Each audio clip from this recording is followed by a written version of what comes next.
Hello, my friends. This is Lada from astrolada.com. And today we're talking about the great conjunction of Saturn and Jupiter in Aquarius, December 21st, but it will affect us for the next 20 years collectively, the whole world. This is the big one. This is the event I was born for. This is the event I was created to be an astrologer to comment on. I've been preparing for the whole year. I've been having sleepless nights and meditation and downloads, and all the information I'm going to give you today will overwhelm you. It will electrify you. Some of you will get scared, but most of you will get their wings on, will get inspired, will start believing in divine providence. And it will, not only that, but this video will prepare you for the next 20 years. We'll speak about each area of life, how this great conjunction is going to affect collectively for all of us, not for the individual signs. We're going to speak about the markets, about healthcare, about relationships, how they're going to change, about careers, how they're going to change, about resources and money and social connections of all sorts. This is the game changer, the Saturn Jupiter conjunction in Aquarius. And many of you will say, well, they happen every 20 years. Saturn and Jupiter join in the sky and they look like one star together every 20 years. But this Saturn Jupiter conjunction is happening in Aquarius. And the last time this happened was in 1405, more than 600 years ago. So this energy has not been in our world for 600 years. And to see what it can feel like and what changes it can bring, we have to look back in the previous time Saturn and Aquarius met together. Saturn and Jupiter met together in air signs to see the changes that happened then. And this time, something similar, but on a higher level, will happen. Why is that? Because not only are we starting a 20-year of Saturn and Jupiter in Aquarius, it's a 20-year cycle, but also we're starting a 200-year of Saturn and Jupiter meeting in air signs. Air signs are Aquarius, Gemini, and Libra. They'll keep meeting for 200 years in air signs, which means that all the energy is going to become way faster. All the vibrations on the earth are going to become way faster, because for the last 200, almost 250 years, Saturn and Jupiter, which define the social and economic development of the world, the conditions, the socio-economic conditions, the external conditions, and the level of consciousness of humans, they have been meeting in earth signs. And as you know, the earth signs, they carry the lowest, or let's say the heaviest vibration. So for the past 250 years, what humanity collectively has been trying to do is harness and understand the material. This is when the enlightenment started happening, when science, and this is the mechanical, materialistic science that that we were able to, how to manipulate matter, how to, to basically to understand the laws, the mechanical laws, the Newtonian science appeared. And mastering the earth, mastering the material. What happened in the last 250 years during the Saturn-Jupiter conjunction in earth signs was also that the industrialism, the big factories, again, it's connected to matter, to resources, to material, tangible things. And the people, Saturn and Jupiter, determine who is going to control us and rule us. For the last 250 years, it has been the industrial complex. People in the highest position till very recently, the oil industries, and of course, this is earth again, you extract the oil from the earth, the coal, the mining, the steel industries, and everything that is material, the food chains as well, agriculture of any sorts, earth, material. So this is the things that we develop to a very high level, matter. We learn how to basically have control over matter, but the ones that ruled us as well, and that is still ruling us. As you can see in 2020, what's starting happening is the old ruling classes are starting to, the last grip. They're trying desperately to keep the grip on the system because they see things are changing so much. So the ruling classes, the ruling elites, and ruling families, if you want to say, they're changing. The guard is changing. Saturn Jupiter conjunction is starting in air signs for 200 years, 200 and something years. So all the rulers will change, all the masters of the world, all the political figures will change.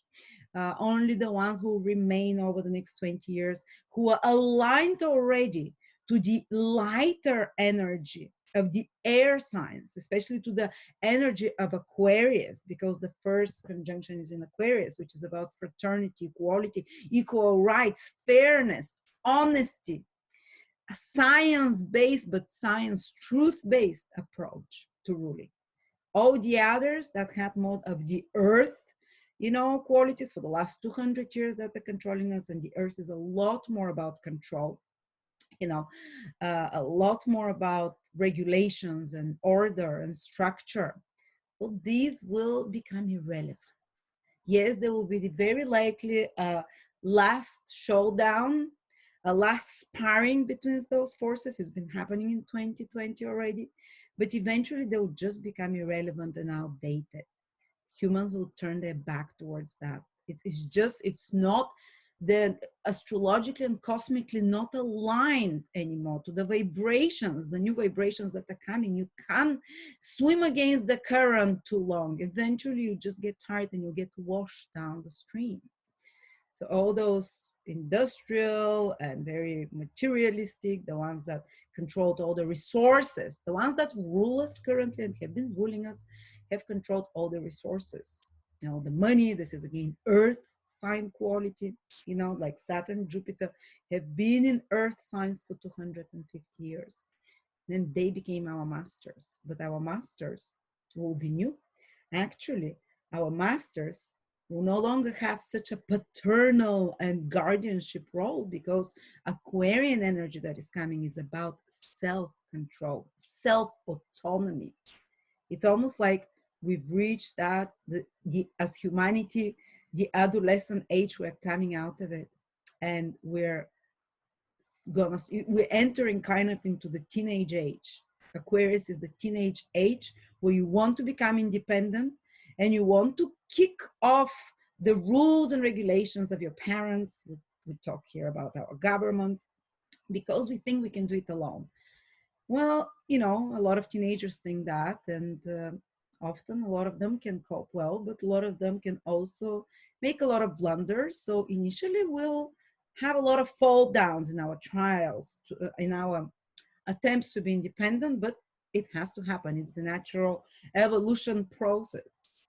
And all masters, controllers, people in high positions in the media, in business, in celebrity, whatever, in science, data, with the old mentality of earth, to amass resources, to control through resources, everything, the earth qualities, materialistic qualities, again, as I said, they'll become irrelevant.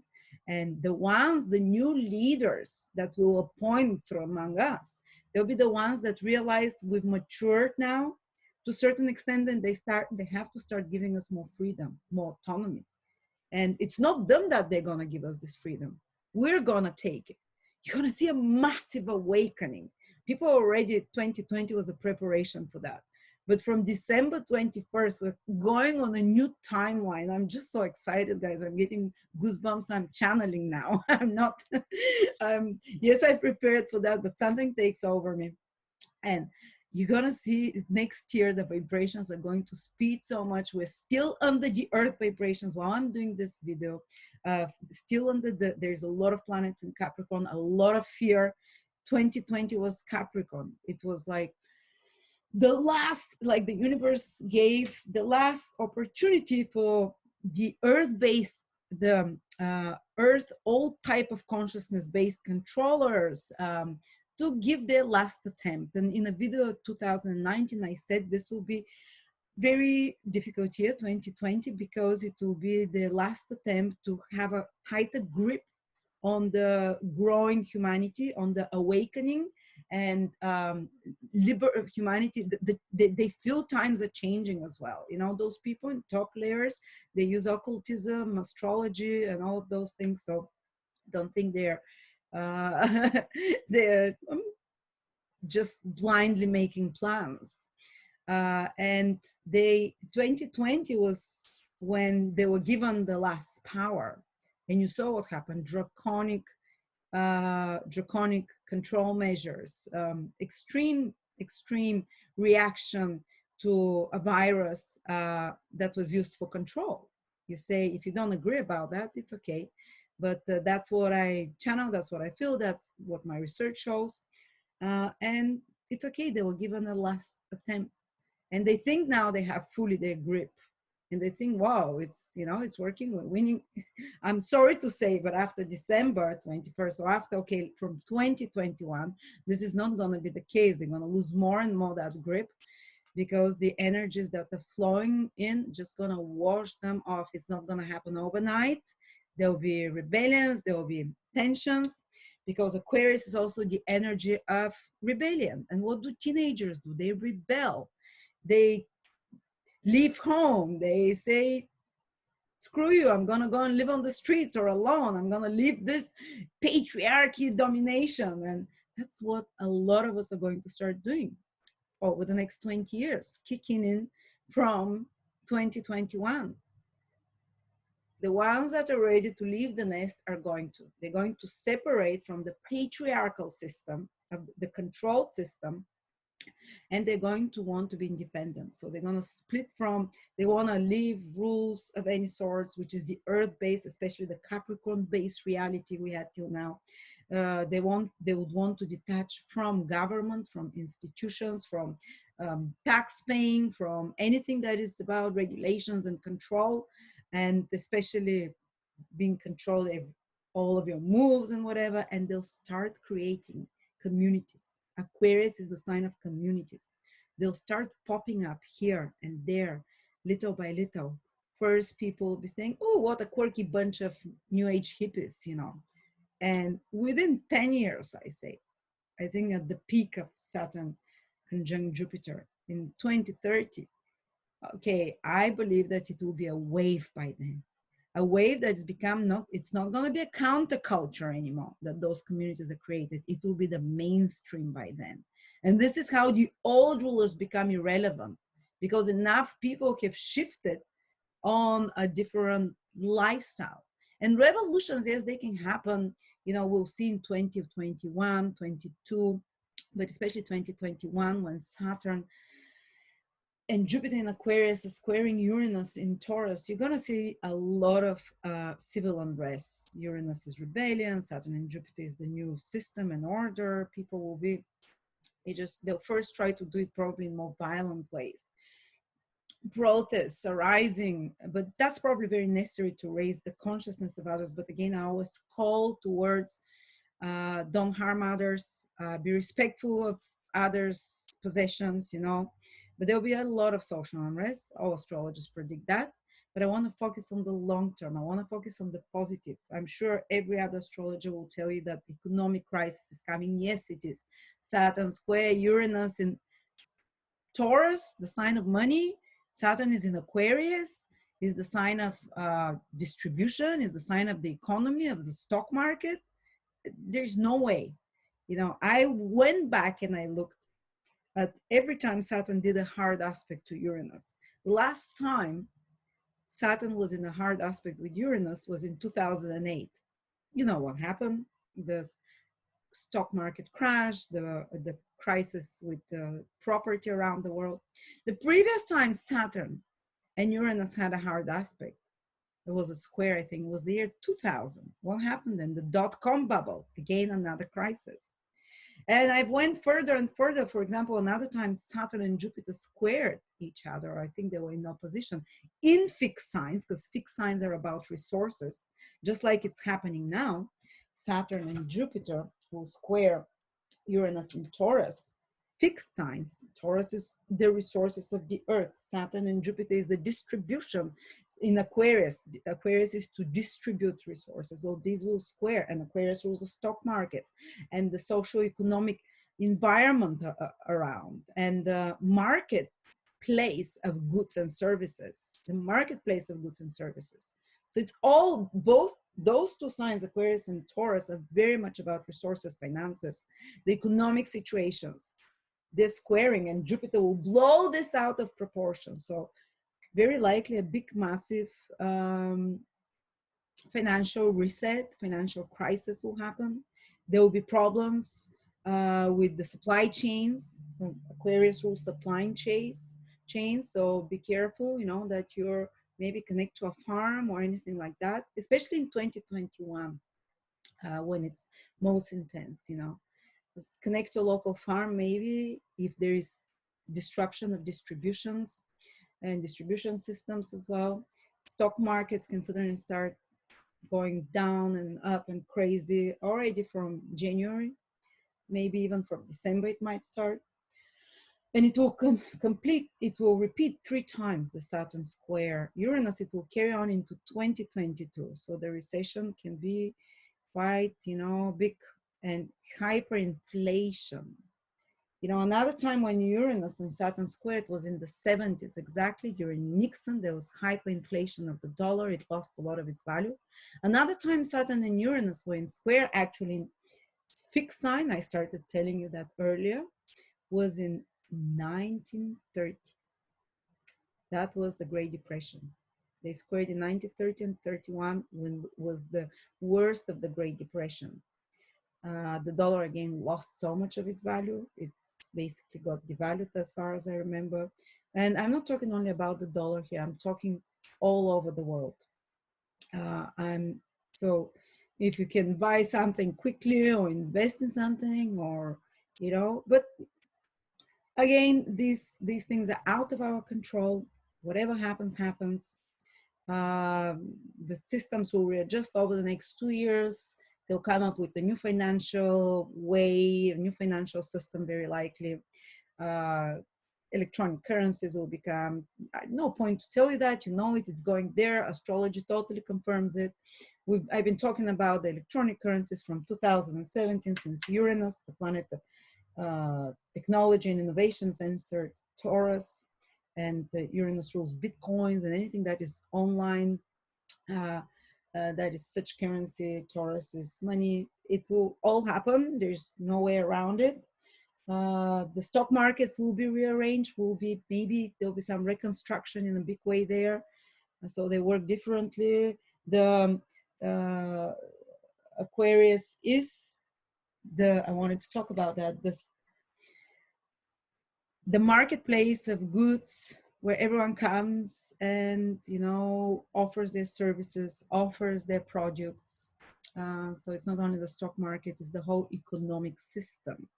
And Saturn and Aquarius starting a new cycle there over the next 20 years, but way faster. Within 2-3 years, the whole economic system will change. The whole need for what the economy searches, what services they need, what jobs are needed, all of it will change.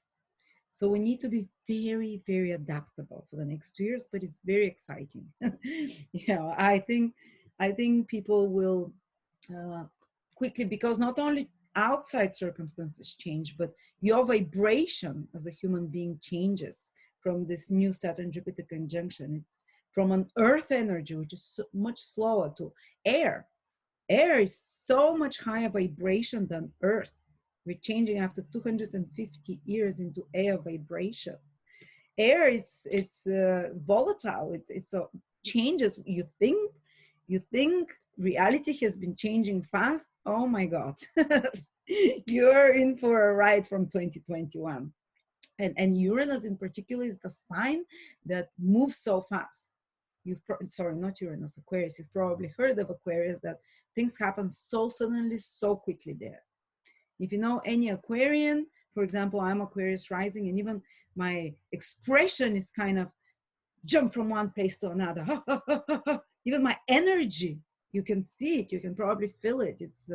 It's either it's too energetic, it's electrifying, or it's unnerving for some of you. It can probably make you uncomfortable rather than restful and peaceful. But it's it's like getting like a electric shock type of constantly zzz, zzz, zzz, zzz. And it's not smooth energy. It goes like up and down, and it's disruptive. So that's what we're gonna see as well. But let's look back. Of course, Aquarius is the sign of innovation scientifically. They're coming. The plan to integrate AI is coming, and to integrate it with human beings is coming as well. So there is no way stopping it. Many people will want it. Many people will implant themselves and connect themselves to artificial intelligence. They'll feel almost like semi-gods because they would immediately have information on everything, on anything. Good for them. I'm never going to do that because I want to go with the natural evolution. I think God and the higher hierarchies, they've allowed us to develop naturally till now. If they wanted some mechanical intervention, you know, so I would advise you be very careful for any such things, unless, of course, you're blind. And they're going within 10 years, they'll have devices that they can, you know, with science and with technology, blind people can see, people that can walk, there'll be something they can implant in their backbone, they can start walking, they can print hearts and whatever. This is fantastic. I'm all for it. Science can be used for the highest good, but science can be used for, depending who is using it, at very low vibrations as well. Science can be used for control. So these implants can be used for total control of humans. This kind of, you know, not on implants, but vaccination passports, and they're like an implant as well. Be careful with that stuff, because depends who dispenses it and the energy vibration of those, you know, because it's neutral. Every sign is neutral. Aquarius is neutral in energy, but it is the most scientific, intellectual sign. So how is that knowledge used? But ultimately, and I say by the end of this Aquarius period, 2020, so by 2040, I see intuitively, but also astrologically, that it will be, science will turn a corner and it will start to be used for good, for the upliftment. Even science will start contributing to the spiritual upliftment of human beings, like increasing their vibrations and so on. Why am I saying that? First of all, one is intuition. Second, because Pluto in 2-3 years will enter also Aquarius, and Pluto will stay there for 20 years or something like that, very long time. And Pluto unveils and destroys evil plans. Just like Pluto through Capricorn since 2008, Pluto entered Capricorn. Capricorn is ruling, control. It's and all the institutions. So all the dirty shit has come to the surface, you know, of the banksters, of the governments, of people in power. They're no longer this unquestionable institute. Like so many people believed in their governments, believed in institutions, like health organizations or like banks, and now they don't. I tell you, probably only 30% still believe in those and have faith that they have our best. That's what Pluto did. It basically exposed the lies and the corruption and the total rottenness in certain spheres. I'm not saying everyone that works in those spheres are like that, but the ones that have been doing the dirty stuff, the hidden, the ugly stuff, they've been exposed. And no one anymore doubts that there is a hidden government. You know, Pluto exposed that in 2020. It became totally obvious to everyone that it's not the politicians actually who decide what happens. There is someone behind them who tells them on a much higher level. And this spider has built their web all over around the world. So this cabal, hidden government, it's even my grandma knows about it, who is semi, you know, not there. So this is what Pluto does. The next, from 2024, 5 or 6, I'm not sure, Pluto enters Aquarius, will stay there for many years. So it will expose all the monstrosities of science. For now, we still believe science. For now, so few people doubt that the vaccines are very good, that, you know, and I'm not talking the hardworking doctors, I'm not talking the normal, I'm talking really high levels, like, and people think, oh, microwaves, there is nothing bad there. Oh, they think, who'd put fluoride in your water, it's good for your teeth. A lot of people still think that when Pluto enters in Aquarius, even your dementia grandma, sorry, sounds horrible, but even then, even she will know this. So Pluto will reveal the monstrosity of science, the DNA manipulations, and all of those things. And when this is revealed, when you bring out to the surface the fungus, the mold, the dirt, it doesn't burns it. We don't even have to attack them and fight with them and put them in prisons. They'll just become irrelevant. They can't, you can only do something unsavory when you're doing it in a hidden way. And then Pluto will go into Pisces from 2044 or something. This is the medical system. It will totally change it, but it's fantastic times are coming. Don't be scared. Yes, the next 2 years might be tight with the financial crisis, with Saturn also being in Aquarius. This will be a great push for more control over the population. Aquarius is the hoi polloi, the average Joe like you and me, the populace, the normal people, you know. So Saturn would want to control, but Jupiter is also there, so they won't have a total grip. They'll try to put regulations, but the ultimate vibration of Aquarius is the people, is Saturn and Jupiter also trigger this awakening for independence, this desire like a teenager to be free from the rules and regulations from mom and dad, and to question, you know, through intelligence, through research.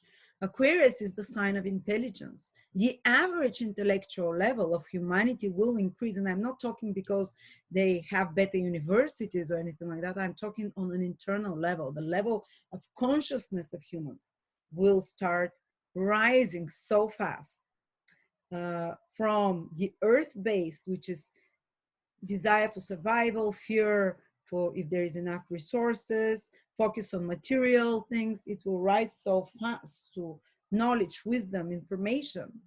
And they'll try to control, of course, the information. Freedom of speech is Aquarius. When Saturn dipped for a little bit this year for 2-3 months in Aquarius, this is when all the fact checkers came, when all the censorship on the big media started, you know, when the if you mention something immediately, it's, you know, you, if it's not according to the narrative of the old rulers, that the, you know, the old rulers are the ones that control all the media sources. Just 5 people own all the media sources in the world. Isn't it a bit suspicious? Of course they can tell the media to say whatever they want to fit, you know, the old agenda narrative. But again, it's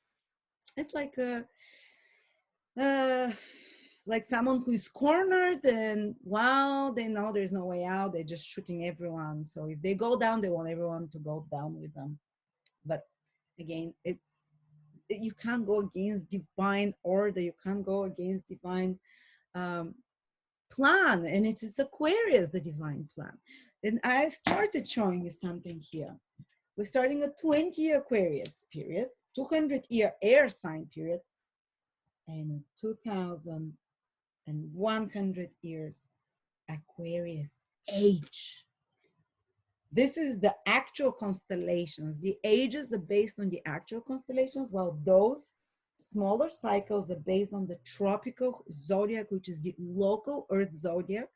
So it shows more like the local, you know, events that happen, the more material side of them, while the constellational astrology, which basically is used in esoteric circles to define huge ages, huge chunks of period, more like the evolutionary impulse behind these 2,100 years approximately.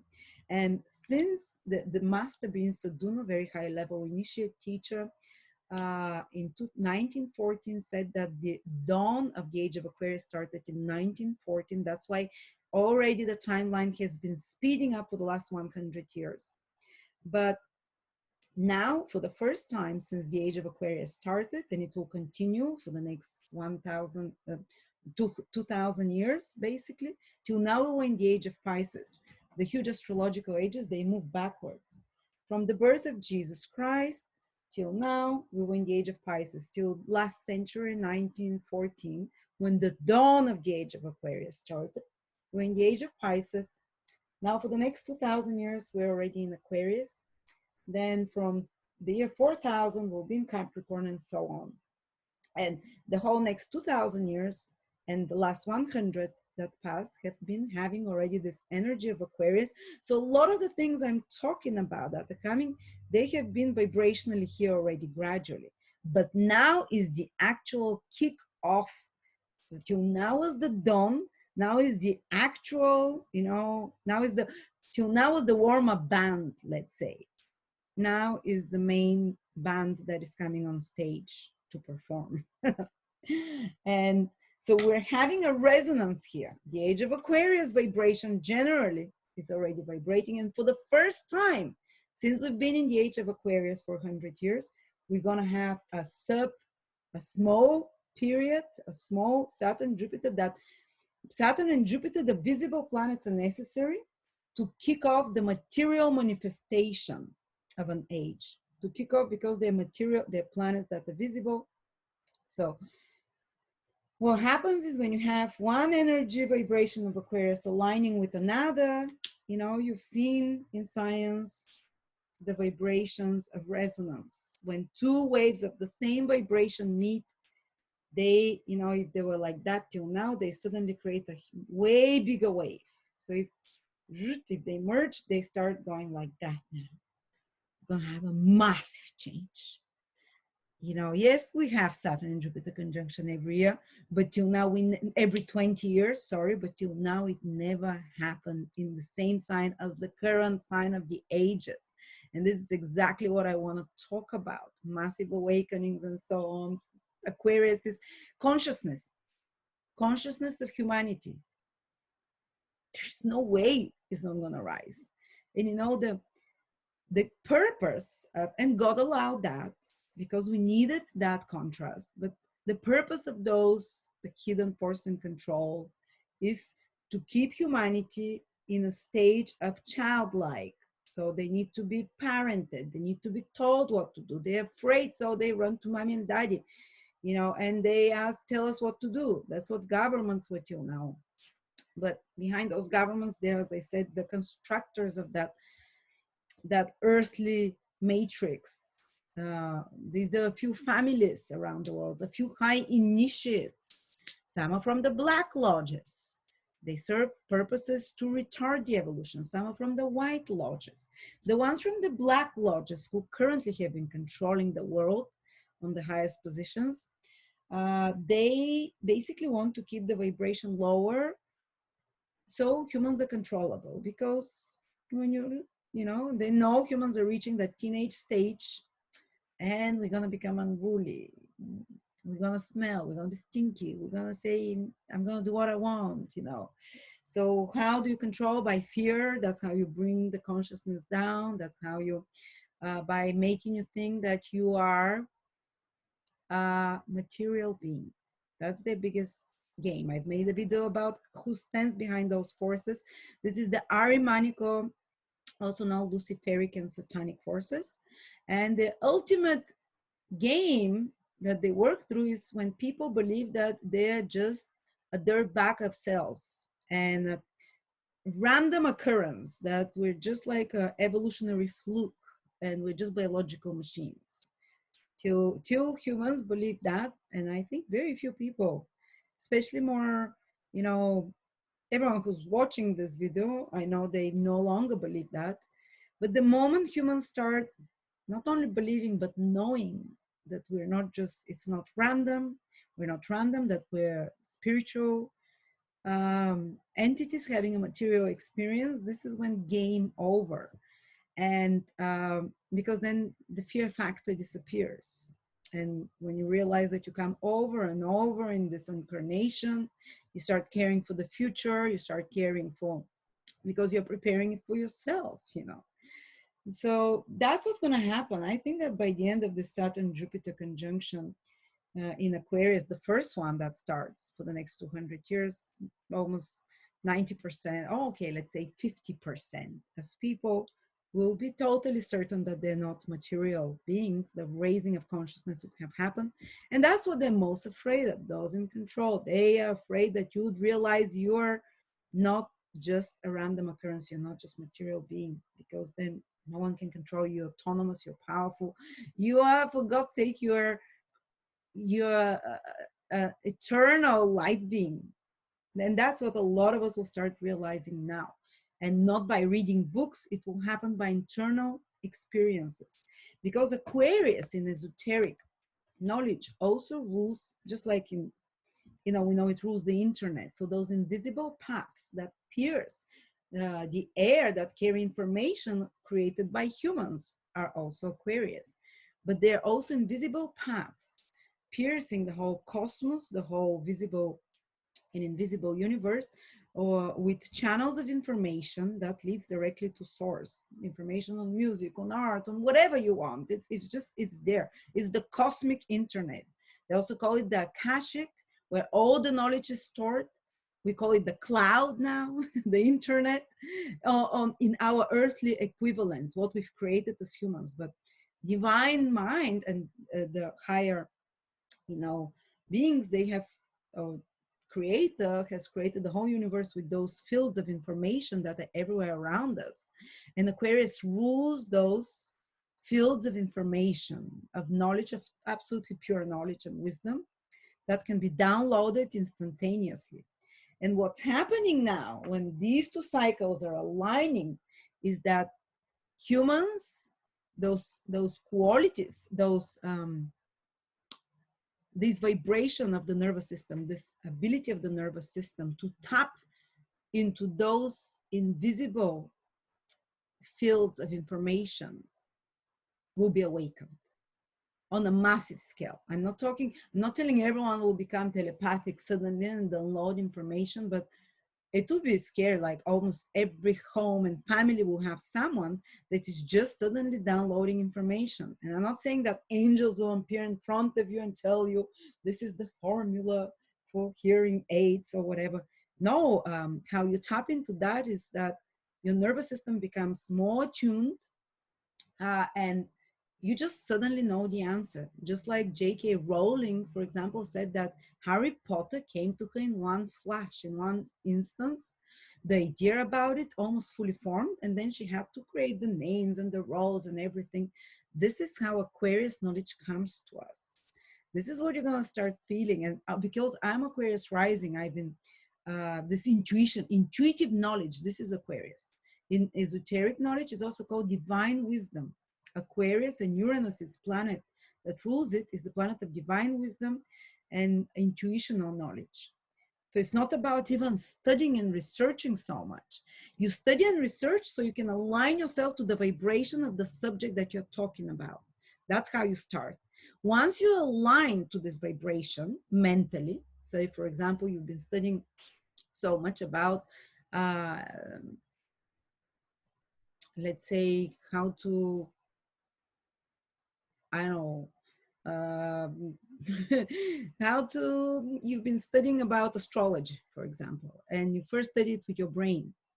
You have to but you align to it, and then suddenly the information starts coming in fully formed pieces to you. That's what's going to happen for so many people. For example, for me, the first 7 years I studied astrology, it was all about mental, thinking about it constantly in my head, but it was never intuitive. It was never, the inspiration was never coming directly. And around the 7th year, because you start vibrating already, I've been studying that so long. Now I wake up and I have the answers. It comes formed in full packages of information, full downloads. So that's what's going to happen, start happening collectively for almost everyone. Almost everyone that is in, circles of self-knowledge and self-growth, self-awareness. Even if you're not, people will start having like suddenly intuitive knowledge and understanding. And that's what the ruling classes are most afraid of. And I'm not talking your mayor of your village. I'm talking very small number of elites, because suddenly you won't even need to do your research. You just hear something and you know that this is bullshit intuitively. And it's almost like your body will react, you know, just like now I'm feeling when I'm speaking the truth, I get goosebumps and a body high. When I'm saying something that's not necessarily aligned, I don't feel anything. If anything, is like a pleasant thing in my stomach. So people will start feeling that, and then you can't stop it. So what do they try to do? They try to lower the vibrations. Aquarius rules the nervous system. And they know that the nervous systems of human beings are going to have an evolutionary jump. It's not going to be overnight. It might take, 2,000 years, the whole age of Aquarius, for everyone to have their nervous system come to that refined level. And it's constantly, it can get refined and refined, but in the next 20 years it's just going to start happening so much, and you're going to see a lot of nervous conditions, people who are not ready for this increase in vibrational power, like the sudden electric energy of Aquarius. It can crash some of your nervous systems. So you need the remedy is nature and peace and disconnecting from devices, uh, not overloading yourself with information, not overloading yourself with anything that makes you nervous, using all these mechanical, internet, whatever, maybe just for self-growth, for knowledge, for learning, but rather than just to stimulate your nervous system too much. And so they're using multiple ways to try to lower the nervous system vibration of human beings, so to put it out of order, so it does not align to those uh, those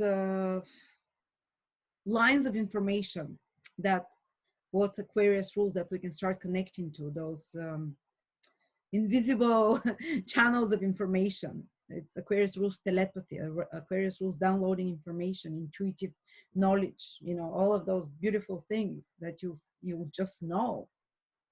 So in order for this not to happen, because then they become irrelevant, what is it? 5G all over the world, all over the, it's like, let's embrace it. Let's not allow this vibration, because when you cover the whole world with invisible waves, they're using the human way to do it. You can, if you lower those waves, we're swimming in that energy. It's going to be a bit harder to attune. But again, it's trying to fight God with mechanical means. For a little bit, you'll be okay. But in the long run, it's David versus Goliath. Well, we think now we're David, because we're like, how it's like everything is covered in those waves and whatever. And look, we're bombarded with negative news. Of course, that puts the nervous system out of whack. And instead of it connecting to higher knowledge, it makes people sick. And I'm telling you, David will win over Goliath. Why? Because God is on the side of David, and God is on the side of truth. God is on the side of the natural evolution. The natural evolution always wins over.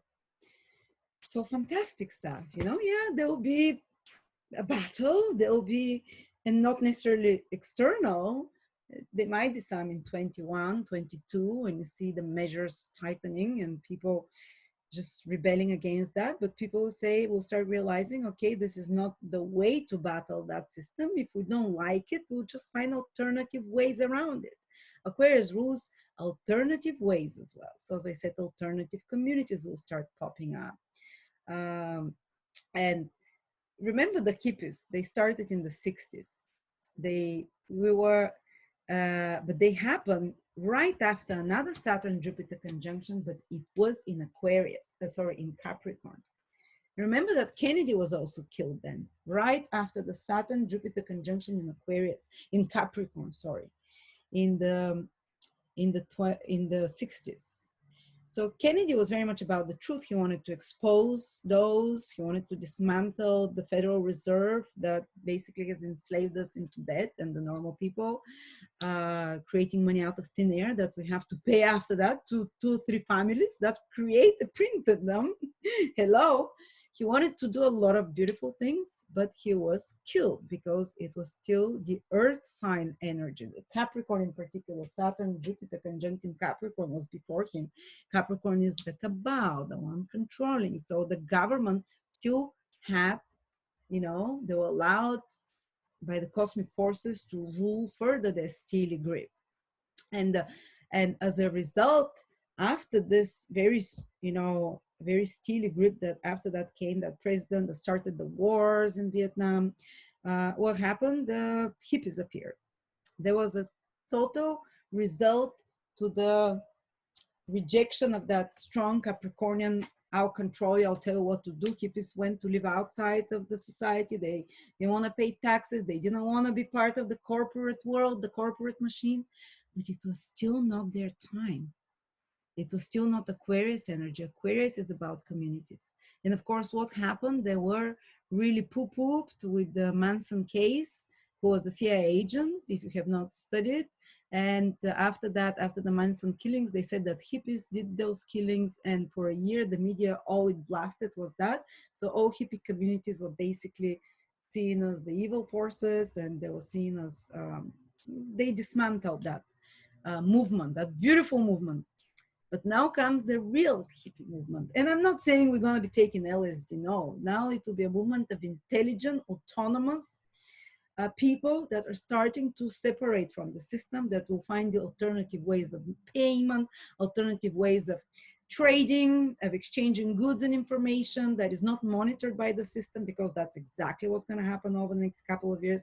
The system is going to try and monitor absolutely everything, every transaction, every bite of bread you have, every time you go to the toilet even, and everything you buy, you purchase.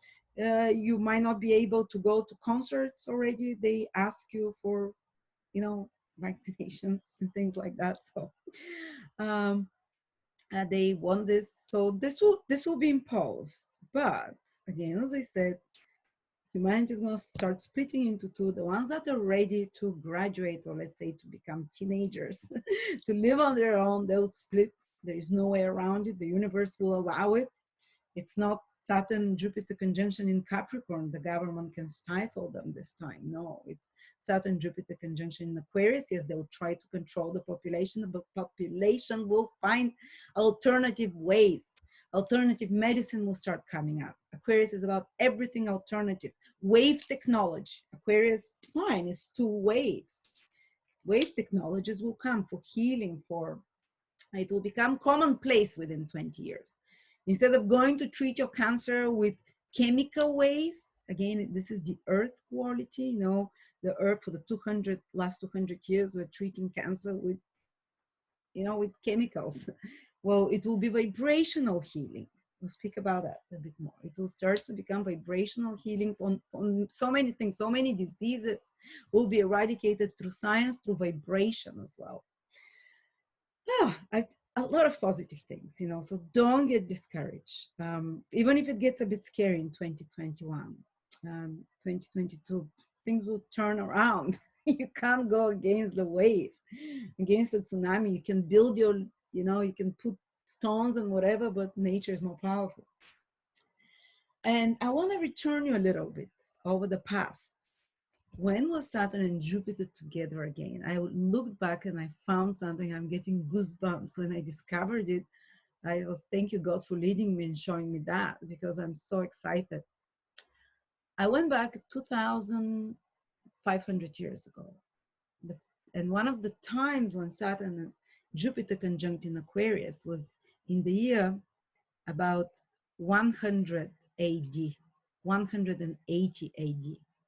That was exactly around the time when the Essenes were created, when they created their community.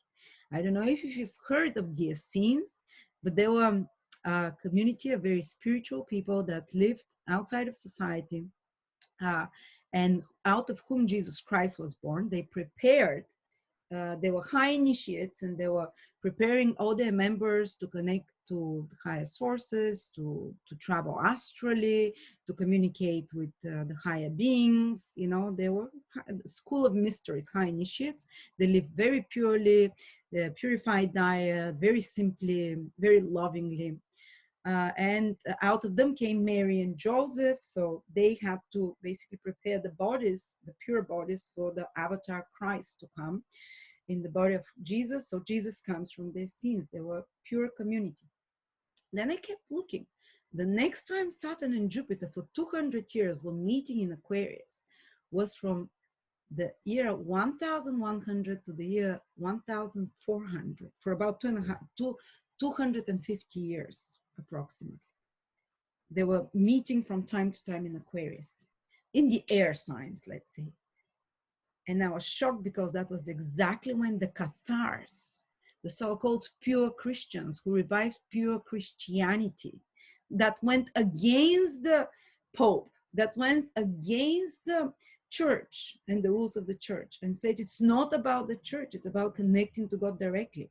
The Cathars, the Bogomils, the Albigenians, they spread in Italy, in Spain, in France especially, in the Balkans. The Cathars were the ones that started the Renaissance. For example, Leonardo da Vinci was from a family of Cathars in Italy. So all these amazing people came from the Cathars, and they prepared it. They lived in communities for about 200 years in exactly the ages, exactly the time when Saturn and Jupiter were meeting in the air signs. And a lot of them, scientists say, when researchers know, that they continued the tradition of the Essenes. It was the same, they had exactly the same beliefs, exactly the same rituals, very similar at least. The consolamentum, the laying of the hands and opening of the chakras, and allowing you to be in high vibrational realities at the same time while you're on the earth. They did all of those things. And of course, during that time in the Middle Ages when they existed, there was a mini golden age on earth, because they had such high vibration, and there were millions of them. People were embracing them. They became like the plague for the church. Even barons and royalties, they turned and they started supporting the Cathars. They became Cathars, pure ones. They lived simply. It was not about riches. It was about community, helping each other. Everything was communal. Everyone had freedom. Women had equal rights. They taught everyone to read and write. No one was paying taxes. Everyone was feeding everyone. There was no poverty. There was no illness. They're all vegetarians.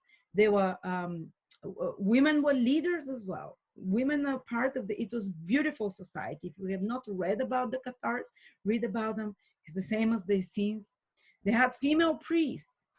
Everything that gave the impulse for the enlightenment, the impulse for the Renaissance, was started from the Cathars and the Bogomils. They have different names, but this was so-called esoteric Christianity. And of course, during that time, the medieval Inquisition was created to go exactly after them. This will happen again. This will happen. There will be an Inquisition in a different way now, with control, whatever. But this time, they're not going to be destroyed. Why were they destroyed in the previous times that they were here? You see, the Essenes, when they came, they were destroyed after that, and they came and incarnated again during the time when the Cathars and the Bogomils were on earth. The same souls, they migrate like birds. They come in flocks. And when they incarnated during the Cathars, they were again extinguished. That the Inquisition killed them all out like animals, by the hordes, women, men, and they were entering singing in the fire. Imagine the level of consciousness when you're dying, singing and happy. So they were exterminated. Why? Because during those times, we were in the age of Pisces.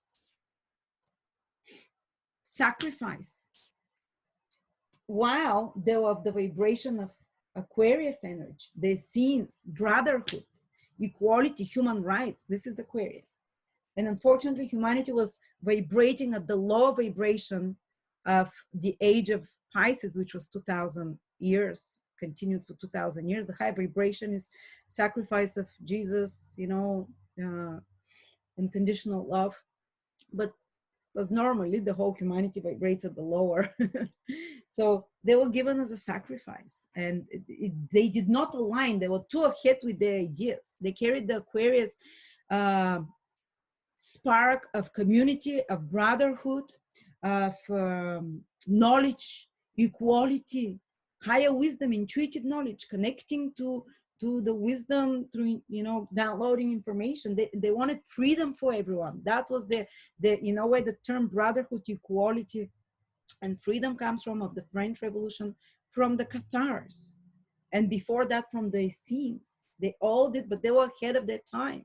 It was not the age of Aquarius yet. The rest of the humanity were at the level of the age of Pisces.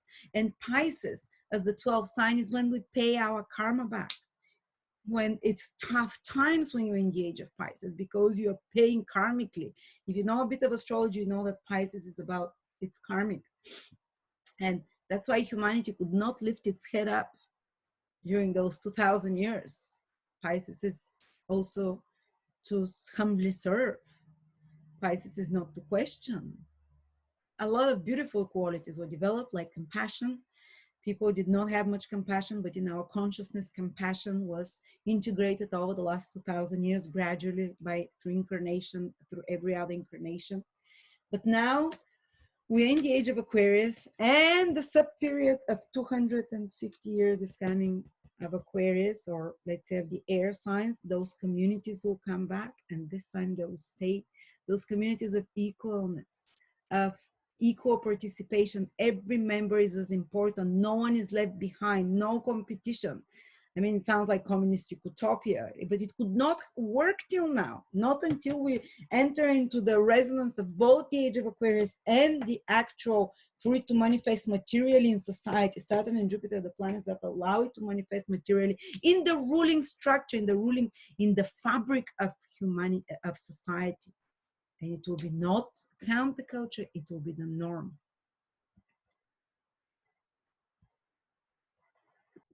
So when these beautiful communities of freedom, of equality, self-governing, none of them were governed by the governments. They were self-controlled and self-government independently by each member, had an equal say of what's going to happen in that community. When they popped up during the previous ages, mini ages of Aquarius in the air signs, they were stifled because the whole human consciousness, the whole other big era was not aligned. It was Piscean. But now it's not going to be anymore. Now it's not. Now they're going to thrive. And there is a prophecy. I've said it once before. The last perfect of the Cathars, Guillem Belibast, he was burned on the stake by the Inquisition in the year 1330 something. I'm not sure. I have to check it again. But the year that he was born, he made a prophecy, and he was the highest initiative, which means initiate of the Cathars, which means his consciousness level was enlightenment. He could communicate with other worlds, with visible, invisible, manipulate matter, like a master, you know, what we call masters now. And before he was burned, he said, the laurel will bloom again. And the laurel was the symbol of love in those communities. They called themselves the laurel in 700 years. And then it will not be extinguished. And I calculated the year 2020, 2021 is exactly 700 years from the moment he was killed. And I just got goosebumps from the moment that prophecy was made. It's been 700 years, and he said, we'll return again, and we'll create this community all over the world again. So don't despair. Well, if I had to wait 700 years, I probably would have despaired, but now is the time. So a lot of you that are watching this, you are part of those communities back then. You might feel it through your body, you might align somehow, it might feel like truth. There were more than 50 million Cathars in over those 300 years. 50 million that all over Europe, and I'm sure in other continents as well, there were such societies that were created. Just a second. So the time is coming. I'm very excited, and I'm so excited that I can be the messenger for that. And a lot of us have incarnated to witness just this. We've been preparing for thousands of years. Um, and I'm very happy. And I wanted to put to rest some other people that are afraid there is a talk of the New World Order. And the way that those that rule us want to create it is one world government. And they have some beautiful ideas that, like, we're all connected, one religion, one world government, but their level of consciousness is much lower, and they want to control everyone through this one world government, where everyone is, you know, something out of Black Mirror, where everyone is, or Big Brother is watched in, and we already watch in our homes, through our phones and everything. And they're hoping this is going to stick and will always be controlled. It's not going to happen, because Aquarius has exactly the opposite energy of what they're planning. What they're planning is central government for everyone, and that's the field of Leo, the opposite sign of Aquarius. And if you study esoteric and occult um, history of the secret organizations, especially the ones that are from the Black Lodges, they always take the symbols of the times and they turn them around on the negative side, just like Hitler, and he was a member of a cult society, took the swastika, which is life, turned it around, which means distraction, turned the direction of it. So they would always take the symbolism of the times and turn them around, because they always try to go against evolution. And that's what they have to do. This is what the divinely appointed role is, because we need to experience this contrast. Only through it we grow. If there is no resistance, there is no growth, you know. And so don't be upset with them. Don't be angry. They chose their roles. They serve their master. One day we'll help them as well, you know. Or if not, they'll come for another line of evolution, of incarnation. They won't be able to incarnate anymore in human bodies, because the vibration will just be overwhelming. It will burn their nervous system alive. And the more the humans over the next 2,000 years raise their consciousness and vibrations in this age of Aquarius, the less those other ones from the Black Lodges can incarnate. So they want one world government, and there is a beauty of it. About 12,000 years ago, or 14,000, when was the age of Leo, and it was in Atlantean times, this could exist. The age of Leo was, I think, 24, yes, 12,000 years ago. A central control could exist. That's why they had those rulers that control everything. He was everything. The ruler was the high priest and whatever, but they had a very high consciousness, those rulers. A lot of them, they were from a level of consciousness that's more divine. And then it's good. Someone divine, someone you can, you know, who do always the best for you, rules you, okay, rule me, you know. But nowadays it's not the case. Nowadays we cannot, rulers are not like that. And Aquarius has exactly the opposite energy. It's about self-regulating small bodies that not central, decentralization. They want centralizations. They've turned the symbolism of the times to the opposite. They're pushing for this new world order of centralization. It's not going to happen. It can happen for a little bit, but how long can you paddle upstream again? Sooner or later, you just crash when everyone else goes the opposite direction. So what is decentralization? It means that each cell controls itself, but is interconnected to the others, and there is no center. There is no one government in the middle or boss to tell everyone what to do. Each of them decide independently. Each cell, each community, each country, each town will decide independently, with every member having a equal valid voice, what to do with their resources, what to do with their land, what to do with the education.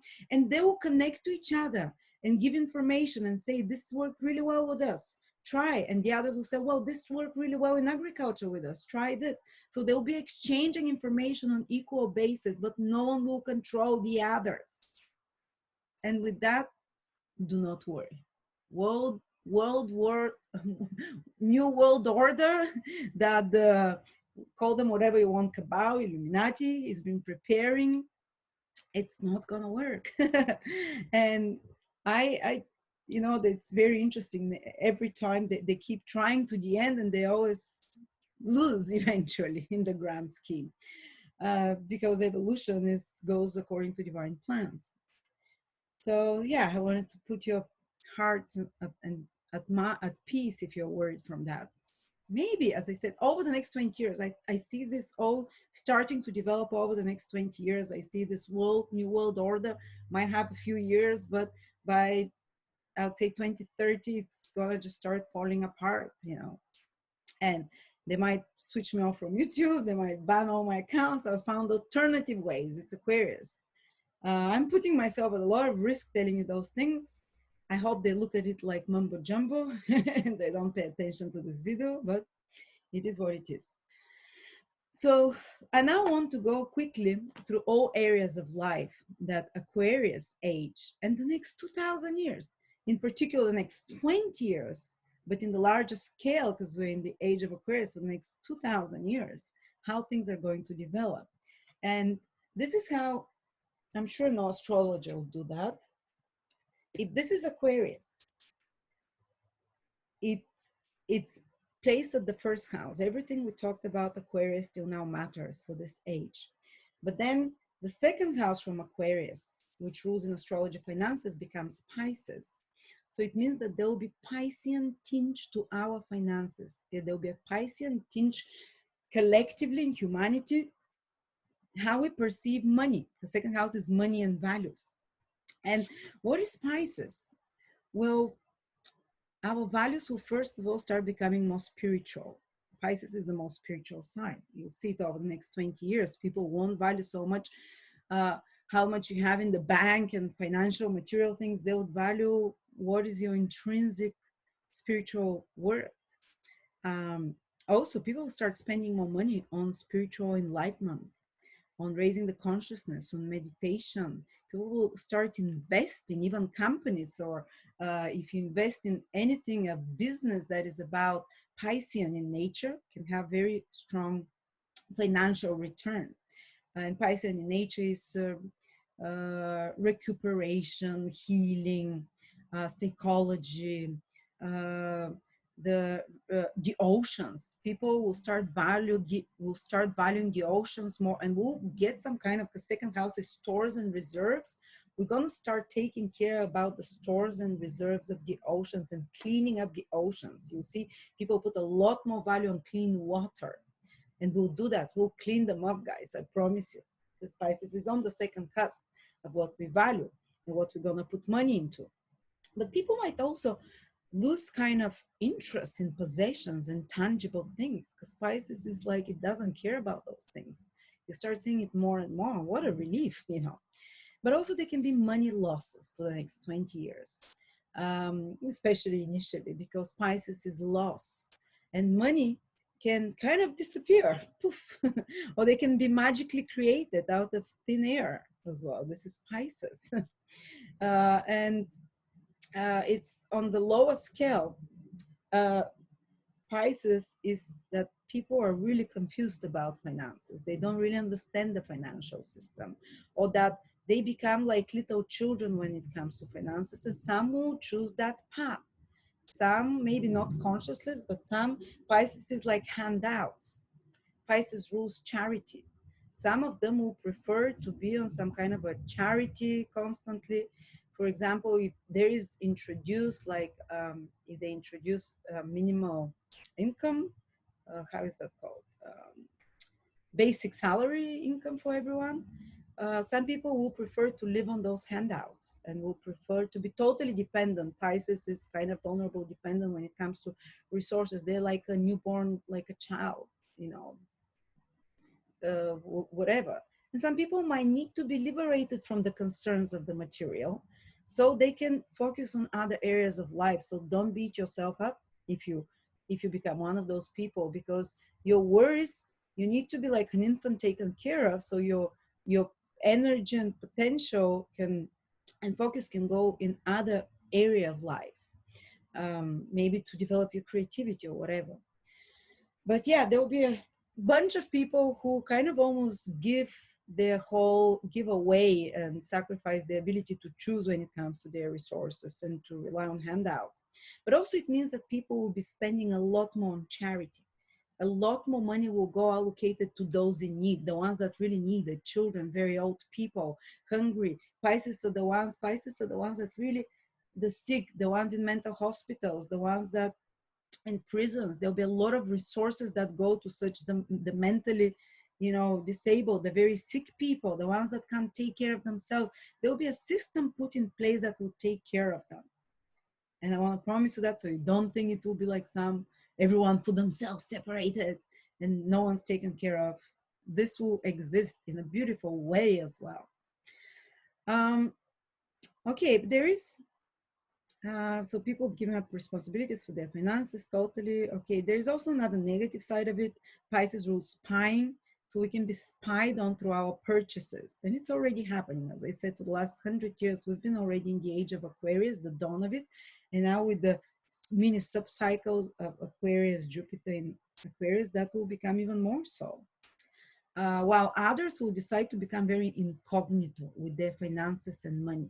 That basically disconnect from the system and their money will be invisible, incognito. The government cannot trace them. There will be something that is created. So the government will try to spy on you through your purchases, second house, Pisces, but there will be people that become undercover and create like to be kind of, alternatively from that. So money from ocean energy, from pharmaceuticals, from drugs, from minor altering things. If you're thinking what to invest on, these are good ideas because Pisces is on the second house, what will bring money. Spying, surveillance, ultraviolet radiation, shipping, music. The music industry will bring money as well. Anything artistic, imaginative, it's Pisces to be a good source of income. Actually, people will be paying for good music, people will be paying for good movie. Pisces is the creative, imaginative world, how to escape reality. Some people will be paying for good drugs. Pisces is mind altering drugs, but I think there will be also a boom in the mind altering industry, that it becomes legal, and so money can be made from it as well. So maybe like, I don't know, microdosing and stuff like that, so it will be used as well. All right, then we go to the third house from Aquarius. The third house rules transportation system and skills and education. It's Aries. What does Aries mean? Speed, fast. Well, the transport and Aries is innovation, something new, brand new. Well, we'll have over the next 20 years brand new means of innovation, with the Aquarius as the ascendant. Space will be having flying cars within less than 10 years. I think cars on the roads will become irrelevant within 20 years. There will be much faster flying, finally. Much faster. It's not going to be 14 hours from Washington to my country with 2 toddlers giving me a panic attack on the plane. It may be like 30 minutes from one end of the world to the other end of the world. It will get fast. And these new types of transportation will very quickly, they'll be put in place extremely quickly. Aries is fast, fast, fast, fast, fast. Oh, I just learned to drive. Now I have to learn to helicopter, whatever, to drive a drone. Also, faster internet. The third house is connectivity, communication, faster connectivity, faster internet. We're seeing that. Faster communications, faster flow of information. Well, it is happening. It will get even faster. The need for new skills. People will need a lot of new skill sets. Aquarius is something new.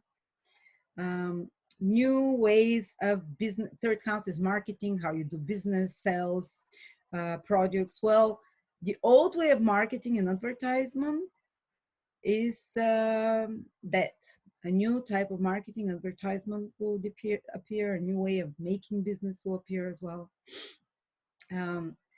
This also shows the overall state of mind of humans.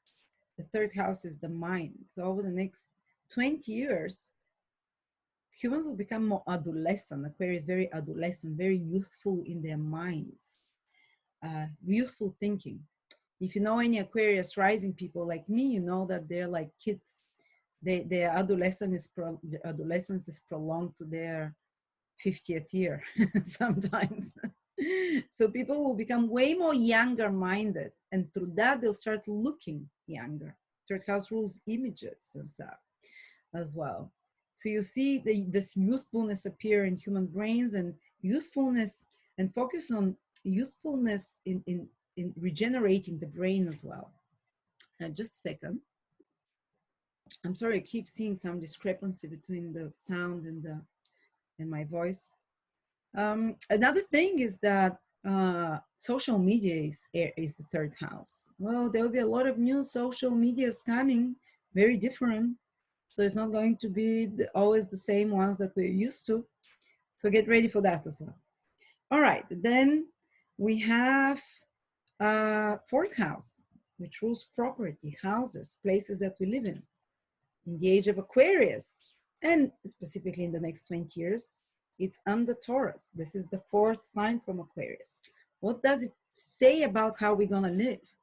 Well, what is Taurus? It's natural settings, fields, forests, pastures, comfort, nature, trees, gardens.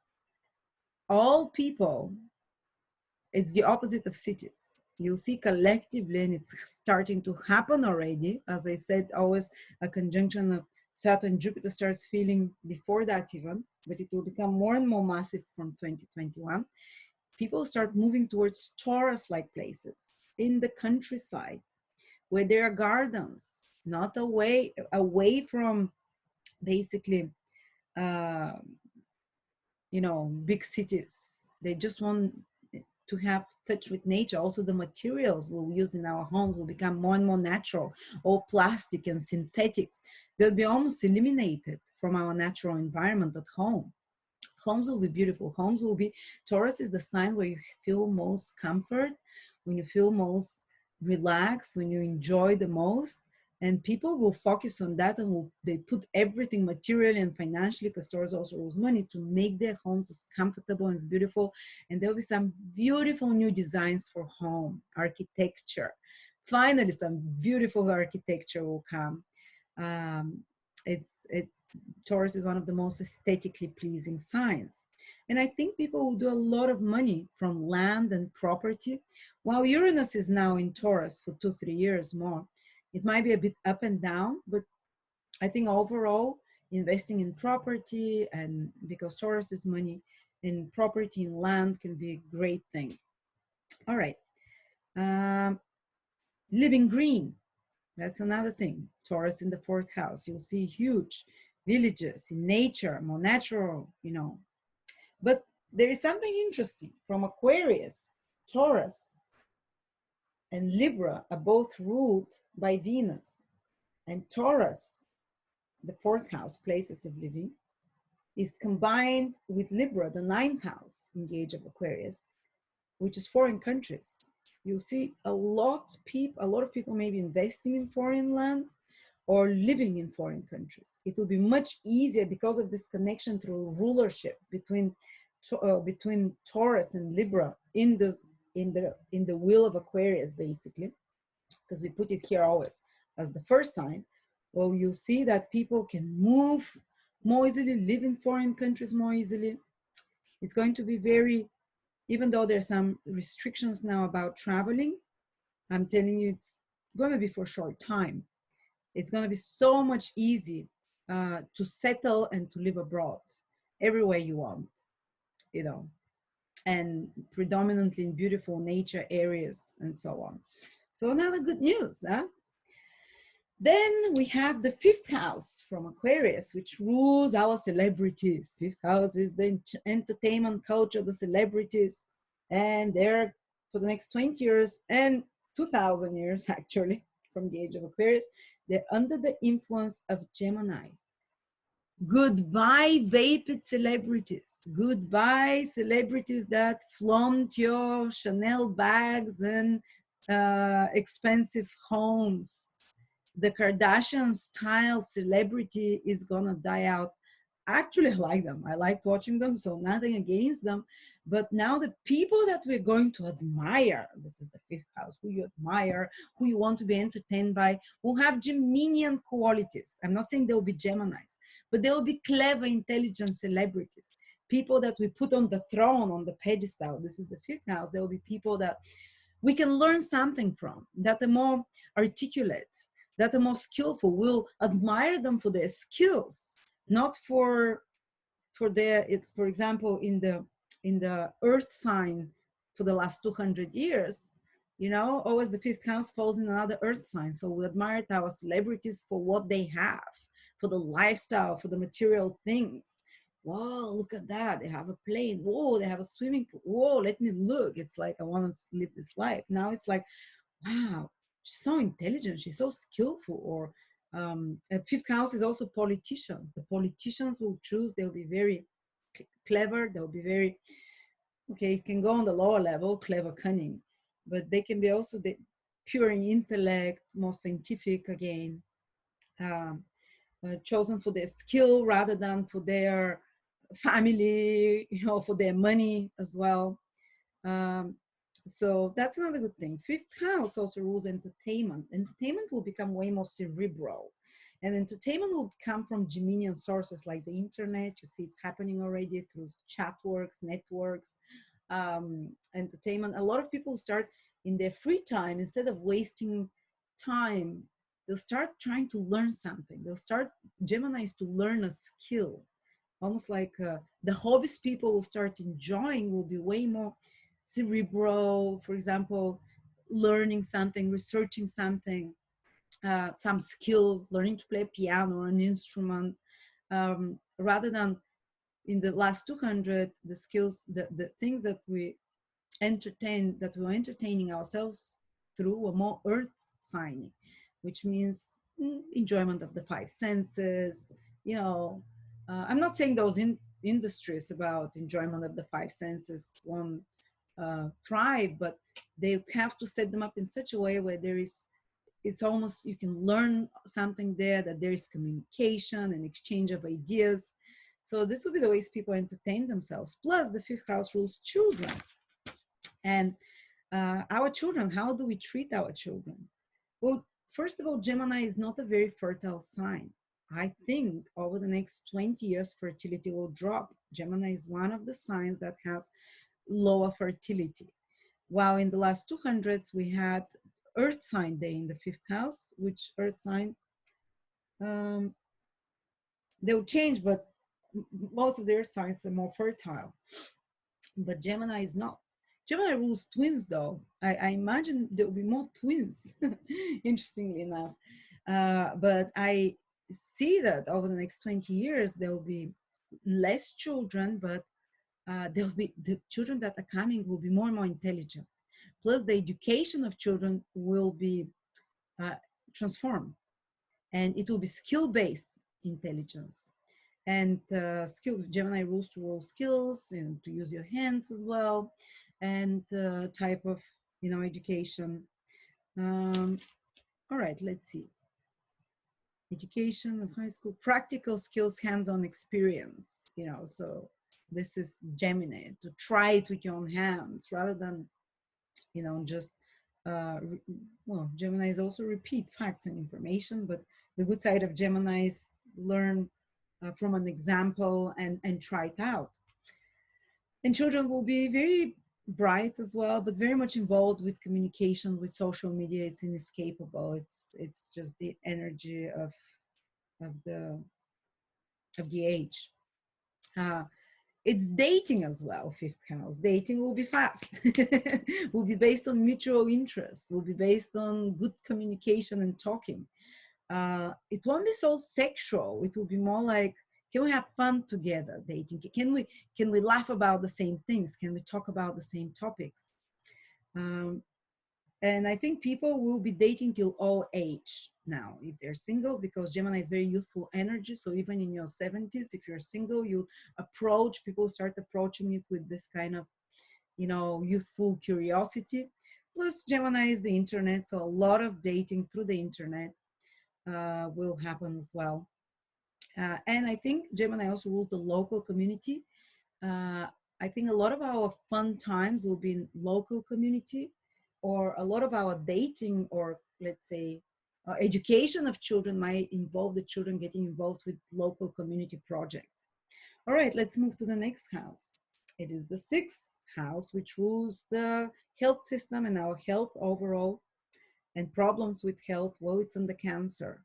It's telling me two things. One is that cancers might increase as the main disease, and especially problems with the blood, because cancer rules the liquids in the body. So toxicity in the blood, toxicity in the liquids in the body, the pH. But it also shows a lot of awareness about that. And as one of my Facebook um, followers, she said, when I wrote it down, she said, actually, I think there will be cure for cancer. And I said, you're brilliant. I think so too, because this is the medical system. They'll come up with a cure for cancer. You know, cancer rules cancer, you know, in the sixth house. They'll come up with a cure of cancer. And I believe it will be a vibrational type and very alternative, holistic. Uh, Also, the medical system will be more nurturing.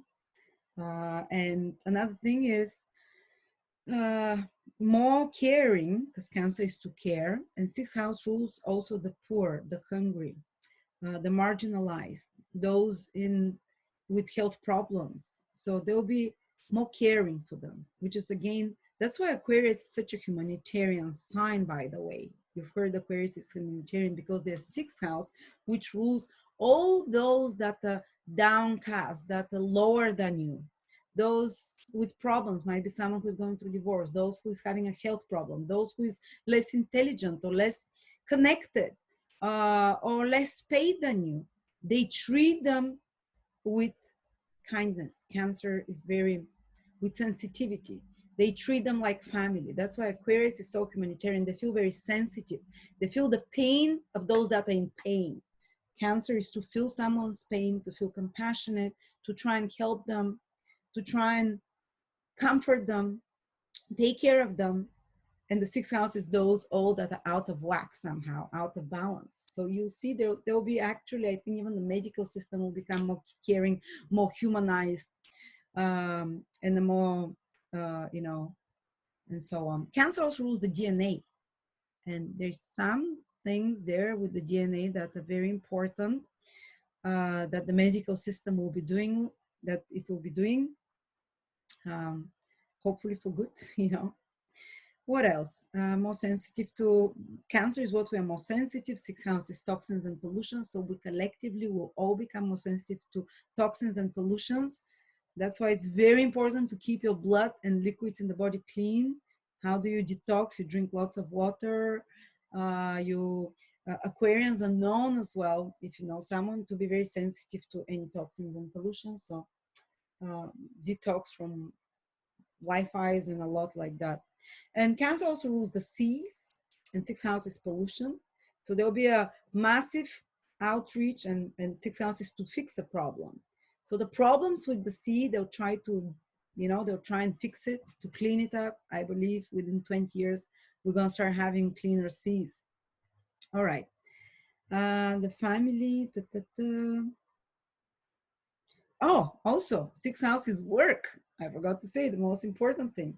Work for collectively. Well, Cancer rules family. A lot of people will start working from home, and you're like, oh, you're just repeating what's happening. Well, this is the astrological logic. If you've taken my course on the 12 signs, I talk about each sign, what it means, how their houses, what it means for their life, for each person, depending what ascendant they have, or their sun sign. And exactly that's what I have said for Aquarians, Aquarius rising people. These people are prone to work from home, or to have businesses and work with their family or extended family. Also, when they work in an environment with other people, their workmates, they become their family as well.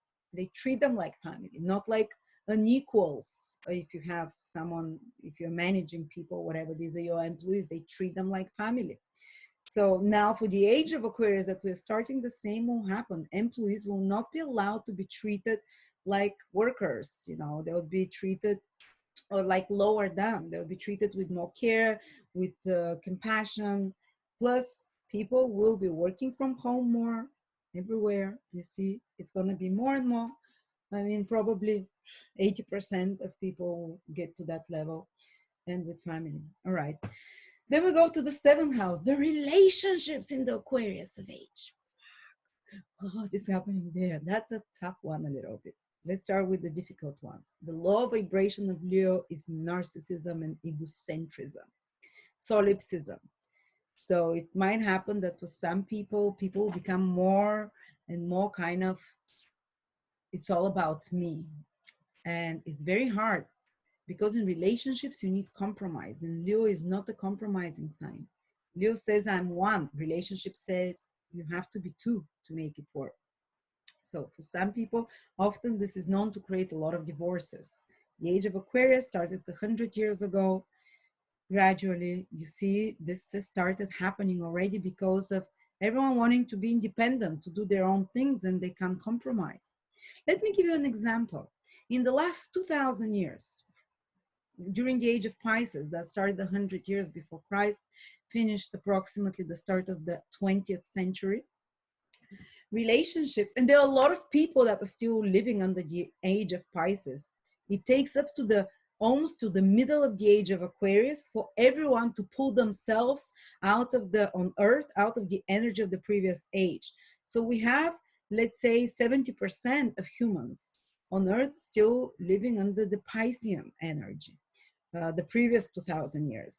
So we're hoping that more and more will pull towards the Aquarian energy in the next 20 years, but not before 5 or 1,000 years from now will almost everyone be pulled out into that mentality.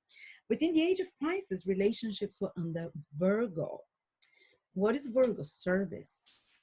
There was no equality. The woman was never equal for the last 2 years. Virgo is the servant or the slave, is the sign of lack of equality, you know, because it's the 12th sign from Libra, which is Libra is equalness. Virgo is to dissolve it. So the wife was a slave, and relationships were on based to help each other. They'll get married so they can survive, to provide food, to work together, you know, another working body you have. That's what marriages were for, or for land, for other material practical reasons. And there was a lot of purity in relationships. You know, you'd get married to whom? To a virgin. If you're not a virgin, good luck getting married. If you, in some societies still, because as I said, a huge part of humanity still lives under the age of Pisces. Well, you'd marry a virgin, you have to be pure. There was a lot of lack of sex, a lot of lack of sex in the, you know, in marriages. Well, now we're going into Leo. Relationships become all about fun. Now you can, Leo is the sign of falling in love, feeling from the heart, connecting with the heart. You no longer, people will be getting married. Okay, not all of them, but majority. And you started seeing this in the last 100 years, but now it's going to become even more intense. People will not be getting married to help each other because it's practical, because it's the reasonable choice, like Virgo. They'll be like, no, he gives me butterflies. I admire her. She's amazing. Or this is the feeling of being in love, idealizing others. And that's why often it's also quite hard, because this feeling of idealizing another does not last long. So you see a lot of marriages that people get married and stay together only while they're in love, especially people with you know, lower vibration. Well, okay, let's not say lower vibration. No, it's they'll stay together while they're not in love, and they'll move on to new relationships. That's the requirement of the age, you know, until someone rocks your boat and makes you feel inspired and elevated, and that you're the dog's bollocks, you know, Leo just makes you feel the best. Until then, you stay in a relationship. But unfortunately, that's hard to keep long-term relationships. How can you keep a long-term relationship in the age of Leo? You have to apply the higher Leo qualities. You have to give each other freedom. Leo is independent, you know, so you have to be autonomous. And Leo is a complete person within themselves. And marriages will survive where both people are complete within themselves, where they're both autonomous, they're independent, they're strong enough, they can survive without the other, and the other is there just to enhance their life, just to make it more fun. People will stay together in marriages till they have fun. This is Leo. Till they can laugh together, till they can inspire each other. And maybe that's the best way. Actually, my master Bin Saduno 100 years ago said in the Age of Aquarius, when we're far into the Age of Aquarius, people will marry only for love. And he said maybe like 1,000 years from now, but they will marry only for love, but they won't live together. They'll come together once a year. They'll have one or two, one will take one child, the other will take another child, and they come together and celebrate, and they'll stay in love their whole life. And they'll write to each other love poems all their life. He said they'll be like lovers in love, romantic love all their lives. But he said they'll have independent lives almost. So I'm still not keen on that. I want my husband next to me. So the other way you can keep a relationships during the Age of Leo is if you treat your partner, the Age of Aquarius, is if you keep your partner with treat them with a lot of dignity, with a lot of respect. That's Leo. It requires compliments. It requires that you keep your partner constantly in your, keep them on a pedestal and try to see their most radiant qualities. And that's very hard. Very few, unless your partner is really amazing, very few of us will be able to do that. You can do it only in the initial stages of being in love for the first 3-4 years. So we'll have to work on that. I have Leo in my 7th house. I know, and I approach relationships through pride. That's another thing that, might be a bit, before in the age of Pisces, 7th house is Virgo. You humble yourself, whatever. We're not in love. He beats me, he sleeps with other women. Okay, humbling yourself. I'll do the practical things. I'll take care of the family. Now it's like, what? You looked at another woman? Drama. That's dramatic. But if you give to each other enough dignity and respect, you cannot in the Age of Aquarius say nasty words to your partner and can keep them. It's just not going to work. Such relationships will quickly shift till you meet a partner that you can look up to them, and that's why I've been with my husband and so in love, because I've never for the first time in all my relationships had at all allowed myself to put him down. I always give him compliments, and because I feel it, and hopefully a lot of us will feel and this is a time of soulmates. Leo on the 7th house, soulmates, relationships, like everyone will be looking for this amazing, unique, ideal. Leo is ideal, glamorous, the best relationships. We'll all be looking for that, and we'll be going through other relationships. And I said dating is the 5th house, is in Gemini. Many. We'll be going through a lot of many dating. Fast. Gemini is fast, trying, experimenting. Date someone for a few months, for another, until you find this energy of a person that you know that you're going to respect all your life. You know that you're going to admire them. You know you're not going to put them down, and they are not going to put you down. It works both ways. Then such relationship can stick.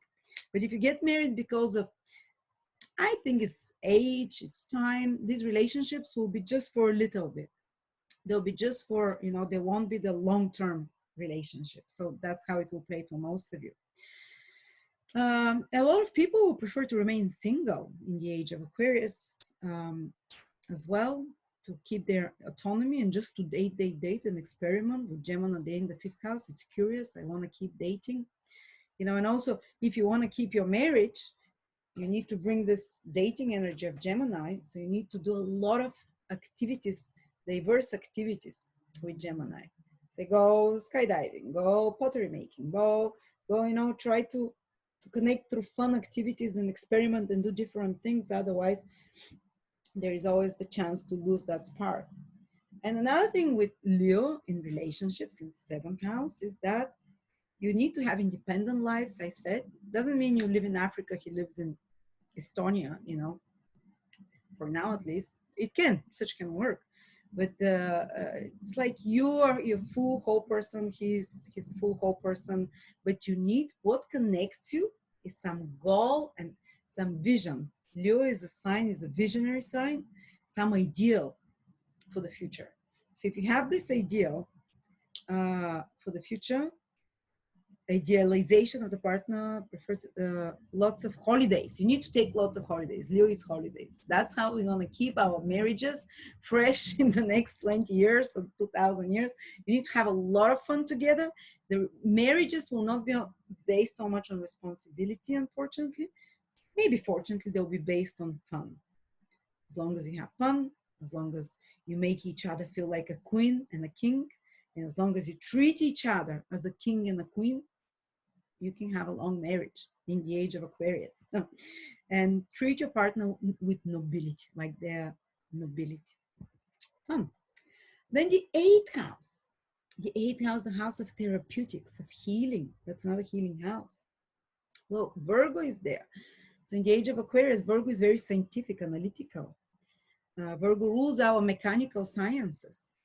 So I believe scientists, normal scientists, will undertake these eighth house things to study, to research, to analyze therapeutics. Regeneration and longevity is the eighth house. There will be huge scientific in the kind of analytical sense as well. And Virgo also rules healing. There will be huge jumps for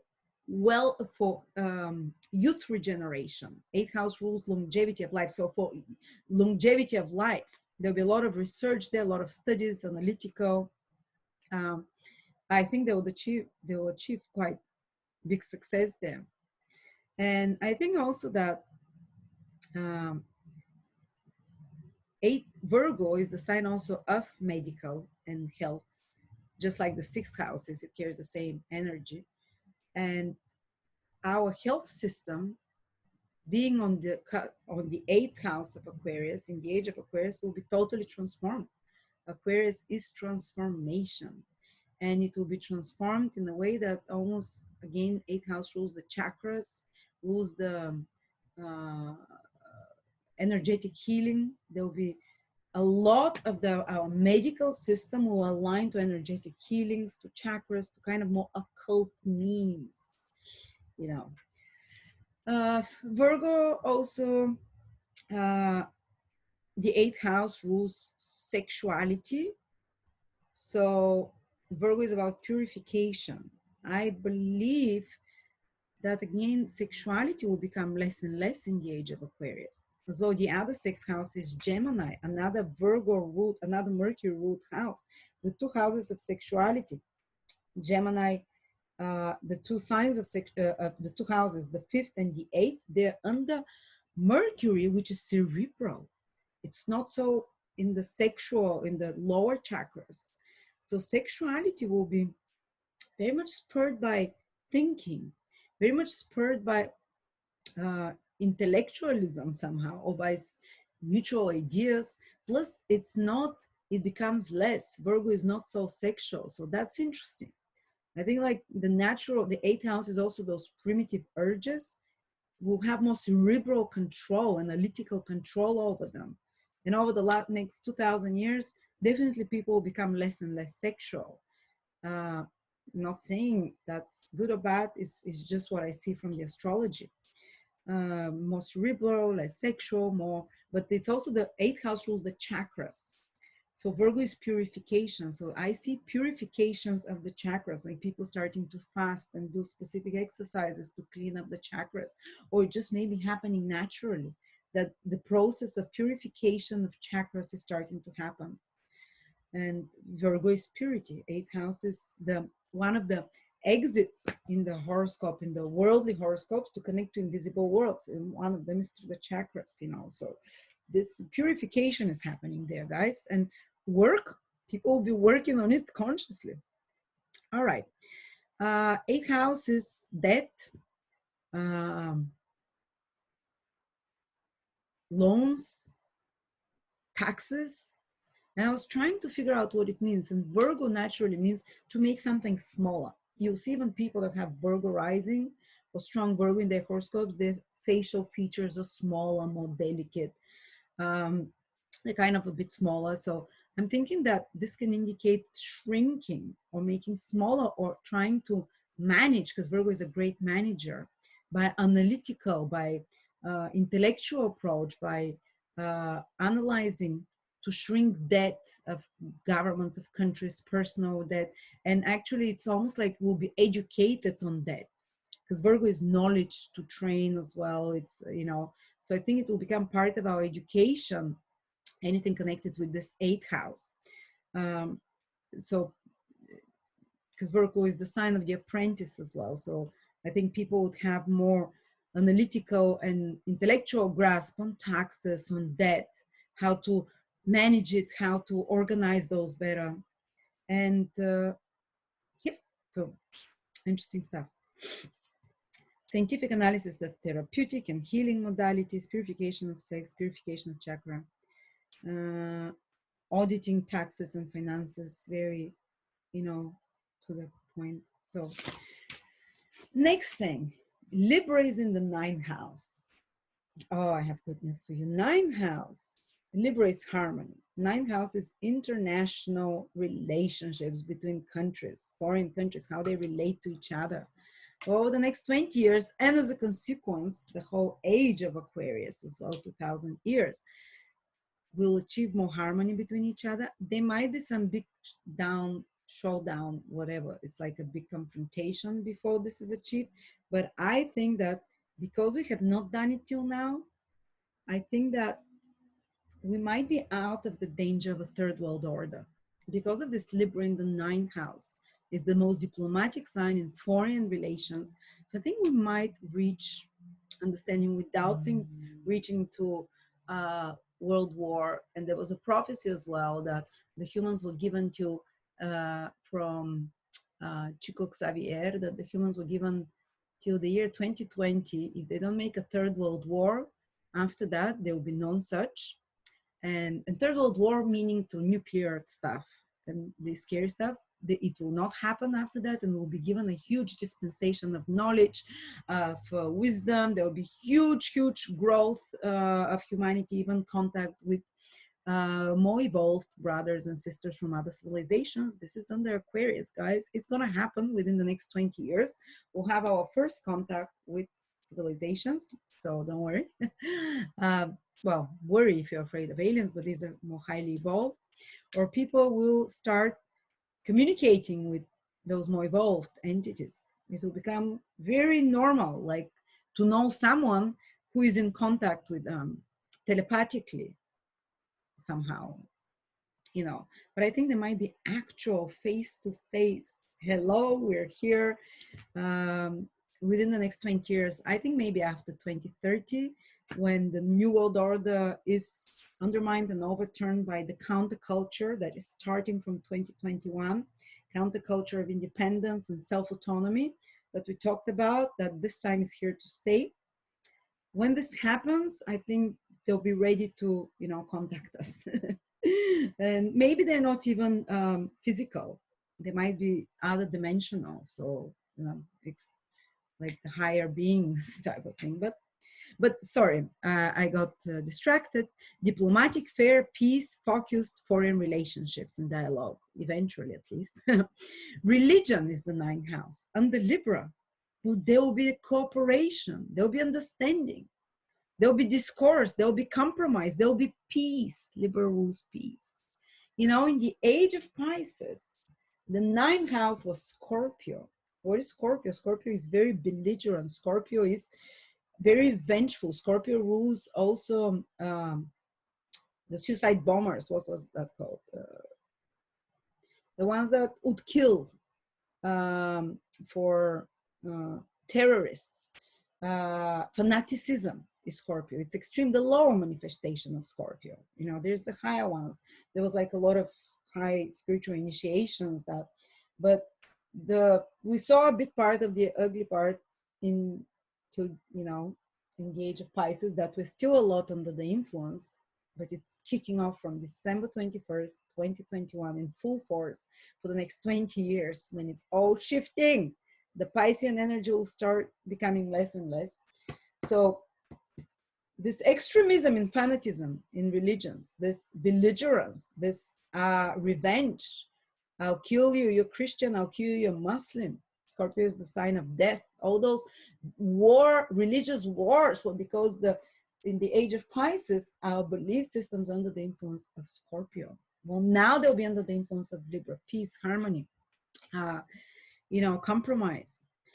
And belief systems of humans generally will become, Libra is the fair, the world outlook. They'll start, we look to a lot till now, looked at God like a vengeful God, Scorpio. Scorpio is the most revengeful sign. Ninth house is how you see a God. And most religions and most people within themselves are afraid of God, fear of God. God is vengeful. You do bad, you'll get punished. Well, now people will shift their perspective that the universe is fair, that God is possibly female. Libra is ruled by Venus. God is not warlike. God is peace-like. God is loving. God is absolutely, absolutely fair. The universe is fair and just.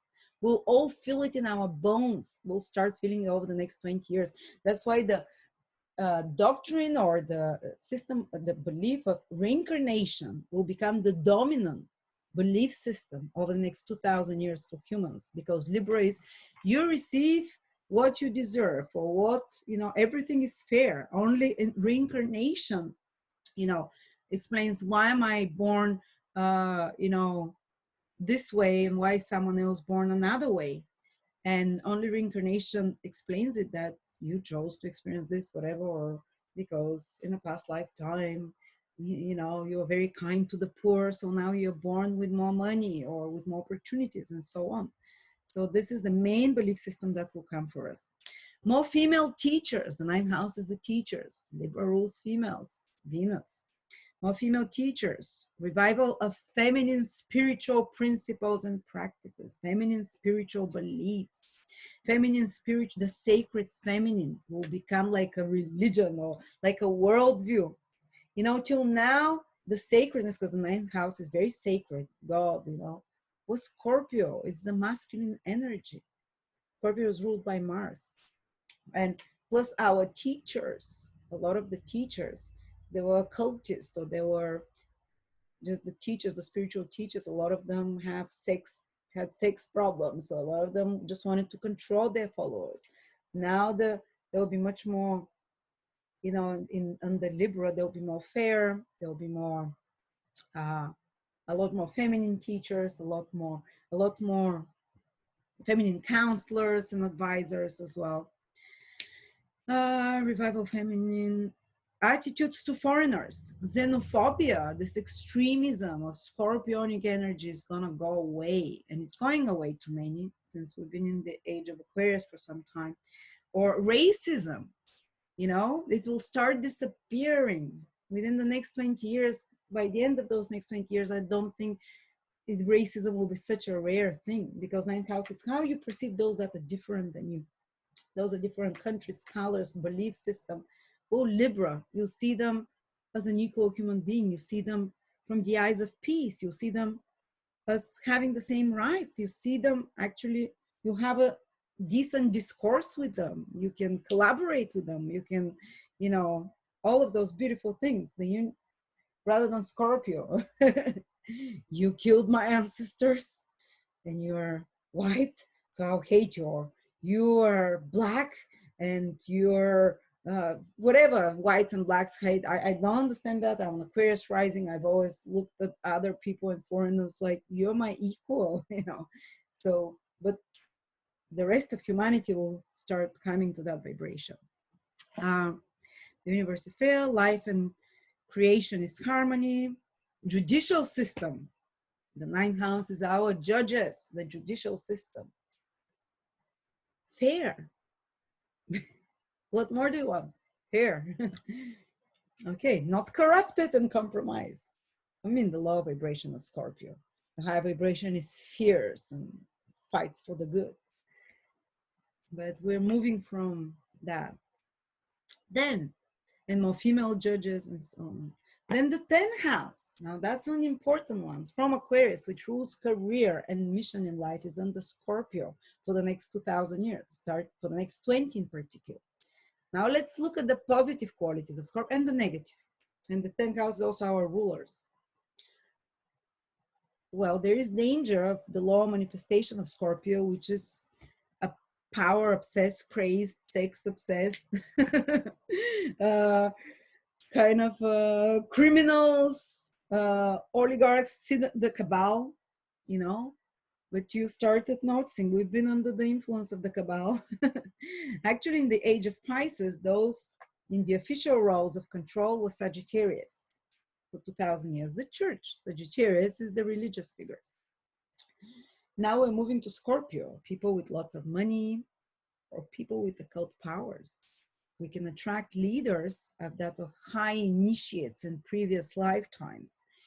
Let's hope we attract the positive high initiates. Some of them will be power hungry. Some of them, that's also with the prediction that in the age of Aquarius comes the incarnation of Ahriman, and the law of vibration of Scorpio is demonic almost. The law of vibration of Scorpio is the dragon, the the reptilian energy. It's crocodile was the other symbol of Scorpio. It's so they can be an attempt, and there'll be such an incarnation I talked to you about in the previous 2-hour video about the spiritual truths. I might attach it if you're interested.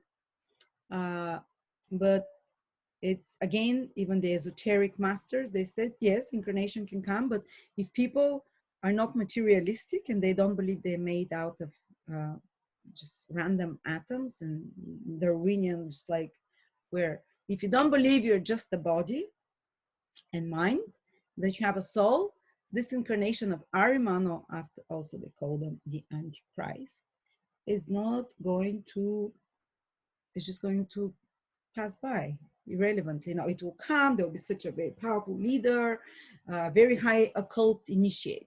There will be someone like that comes very soon. I think the incarnation already, they've been prepared, that try to control everything. Scorpio is to control everything. But again, everything else points in another direction, that is just temporary. And then the other rules that will come after that, there will be high initiates of the light lodges. There will be, I think, only people with very profound qualities will be put in power.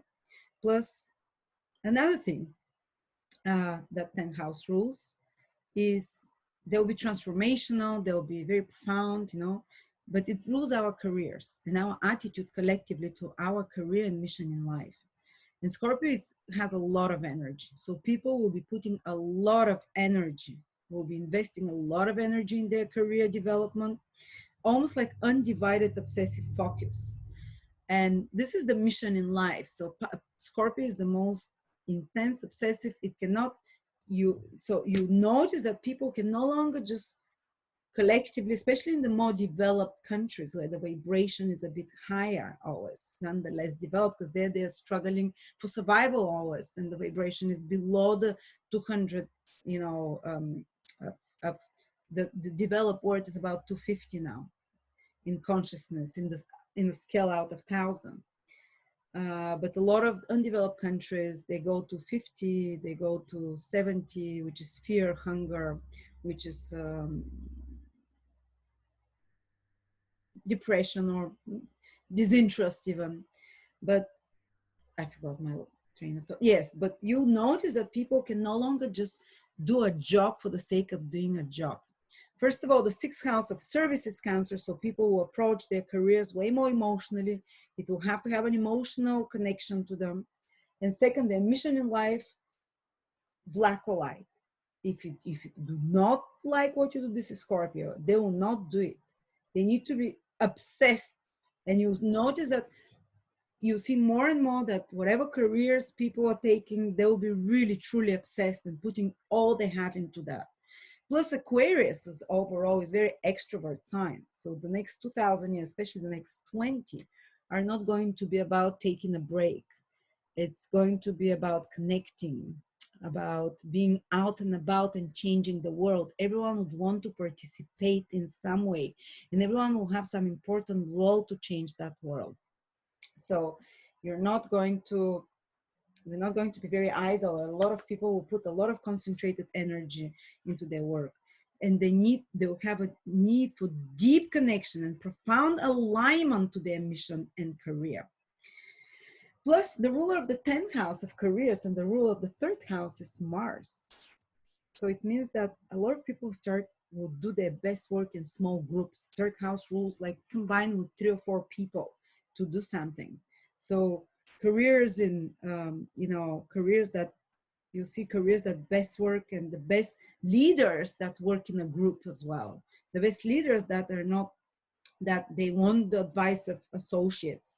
And you see that the best work is in group, in group effort, gives the best results. Plus the careers that will become very important in the next 20 years. There will be a big shift towards people having such careers, will be in the occult, in psychology, in astrology. Astrology rules that. Scorpio rules the occult, the astrology, psychology, regeneration, careers in regeneration, in therapeuticals, in healing, in energy healing, work in big finances as well, and so on. So if you're going to be in those careers, I think they'll be big, they'll be one of the most respected. Just like in the last 2000 years, the most respected was Sagittarius, to be a teacher, to be a priest, to be a cardinal, now will be like Scorpio, researcher is as well, scientist. Scorpio has a scientific research quality. People of all transformational careers, of all energy, occult careers as well, therapeutical and so on.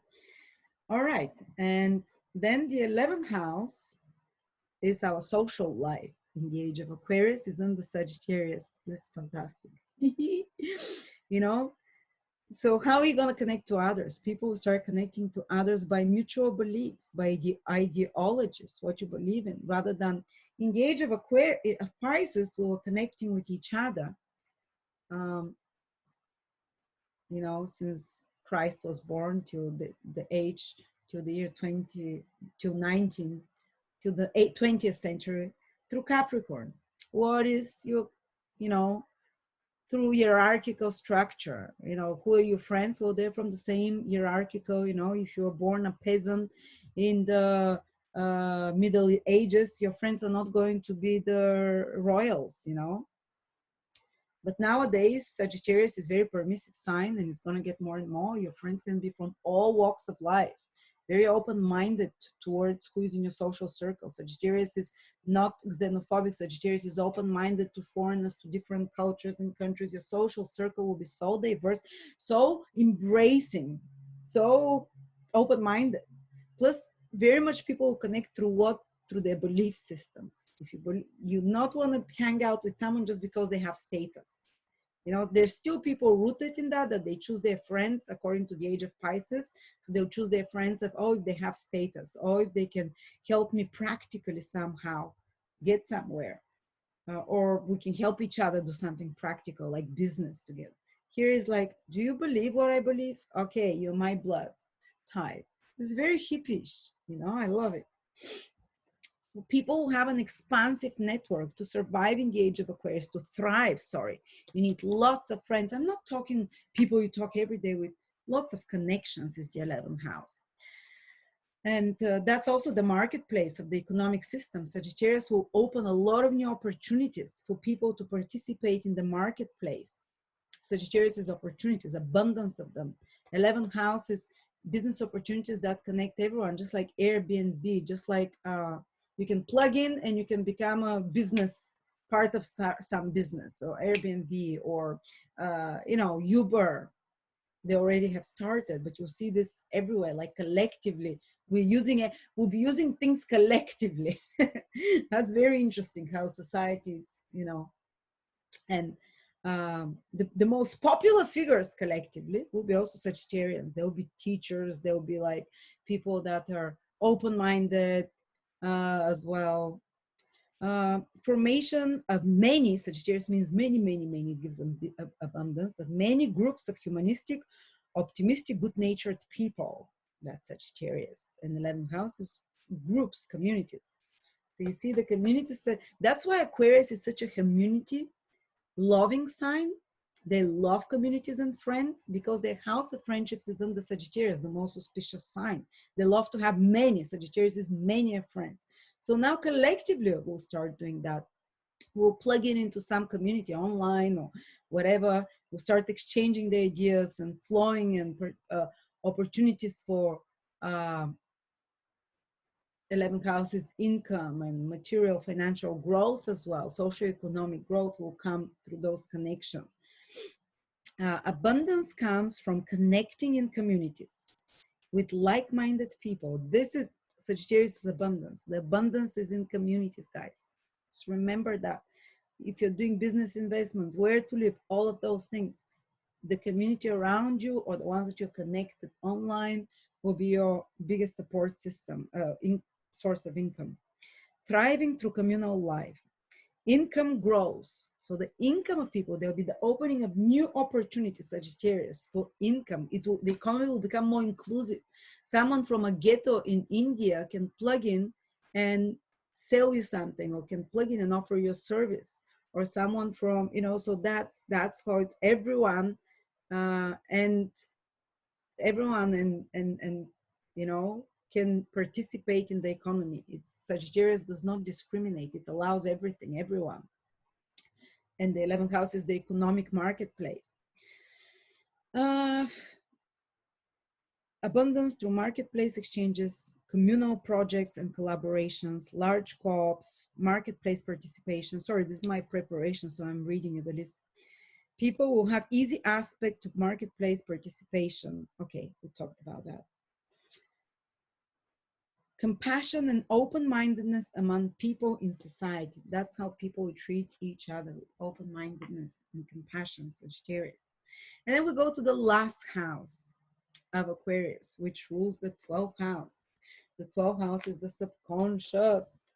And Capricorn is there, tough sign. We will be doing the toughest work over the next 2,000 years on our subconscious. Capricorn is also the cleaner. So we need to clean up there, the subconscious, but it's going to be a slow process, and a lot of hard work we have to do on our subconscious, on our karma. But might also the 12th house is relaxing and taking it easy. So this will be Capricorn there does not allow you to relax and take it easy. Sometimes I think we'll have just too many responsibilities to relax over the next 20 years or 2,000 years. People who just want to be involved in the communal life, in their goals and projects, which is Aquarius, in developing their, Aquarius also rules your dreams and wishes. So the age of Aquarius is where people, they move from paying off karma, which was Pisces age, and sacrificing. They move to Aquarius. Aquarius is to fulfill your dreams and wishes and your goals. Amazing. And Aquarius is reward. So everyone will start getting busy to create their dream life, to fulfill it, to make their big goals. And people will be so busy creating in the external world. And that's fantastic. We need to create a beautiful external world, that there won't be much time for spiritual type of things. You have to plug in with quick meditations and stuff, but it's not going to be the age where we withdraw into 5-hour meditations and go to a mountain, not come back. Of course, there'll always be hermits and stuff like that, but collectively we are forced into the busy energy of Aquarius to make big projects, to dream big, to fulfill our dreams as well, to become independent, all those beautiful things. Who wants to sleep or to meditate? And to be honest, the connection to the spiritual will happen in quick downloads and intuitive knowledge rather than through long retreats away. But 12th house also rules your subconscious, so that can be a great time to learn and control the subconscious. I don't know how that happens, but just I'm putting the meaning of Capricorn in the 12th house. And to a 12th house is self-sabotaging. It's our addictions. And Capricorn is discipline and self-control. So this will be an age where we need and we will try and put a lot of hard work and self-discipline, Capricorn, and control and restrictions on those behaviors that are sabotaging us. And they usually come from past lifetimes. So past life, and usually like drinking, drugging, escaping reality of any sort. So vices, addictions of any sort is the 12th house. With Capricorn there'll be a lot of trying to control those. a lot of self-disciplined people can manifest. They'll be given more self-discipline to that. Very hard work on one's hidden spices, psychological blockages. Dissolved internal. Oh, then of course, what is Capricorn? It's authority. Where is it? In the house of dissolution, the 12th house of Pisces, where it gets dissolved. Again, another indication that authority will be dissolved. The external authority will be dissolved, because the sign of external authority, Capricorn and control, is in the 12th house for the age of Aquarius, which is internal. Your soul, you will get your highest authority, Capricorn. From where? From the internal. You get your highest authority from your, 12th house, intuition, your inner. 12th house is your inner world, your imagination, your soul. So external authority dissolves, and internal, invisible, or otherworldly authorities comes over to lead you. That's beautiful, isn't it? External hierarchical structures are going to get dissolved. This is Saturn, 12th house is the dissolutions. And basically, again, that's why Aquarius is the sign of revolutions, because Capricorn, the sign of control and hierarchical control and of systems, is the 12th from there. And whatever is the 12th sign from any sign is dissolved. So when the energy of Aquarius takes over, it's going to dissolve the Capricorn energy, the steely grip of control over the people, over us, will be those hierarchical structures with top-down rulership. Capricorn is a hierarchical control. Those at the bottom know nothing. You're only a very small pyramidal control. This is Capricorn. Aquarius, as I said, is interconnected systems. They have no center. It's no central control. Capricorn is hierarchical control. That's going to get dissolved, because Capricorn is in the 12th from Aquarius. Can also mean, unfortunately, the rulers are hidden. The real rulers are hidden. But let's always look at the highest manifestation, guys. Well, and the best ruler is your, the invisible forces, the higher world. This is the 12th house. Have that as your guiding force and controlling force. Well, I only talked about collectively how Saturn Aquarius will influence you, but if you'd like to find out how it will influence you for the next 20 years personally, you can check out my 2021 videos. They cost like only $16, I think, and they're 2 hours per each sign. You can check them out. They're discounted, and it's 2.5 hours for absolutely every sign. We've had thousands sold. So if you want to hear how the Saturn-Jupiter conjunction will affect you personally, according to your sun sign and your ascendant sign, then dive into the 2021 video horoscopes. But I just wanted to tell you guys, such an honor that you stayed with me for I don't know how many hours. You can come back to videos many times in the future when you're deciding what business to start, where to live. When you lose hope about the future, come back to that. It's great news. After initial struggles, but great news. I love you all. Thank you.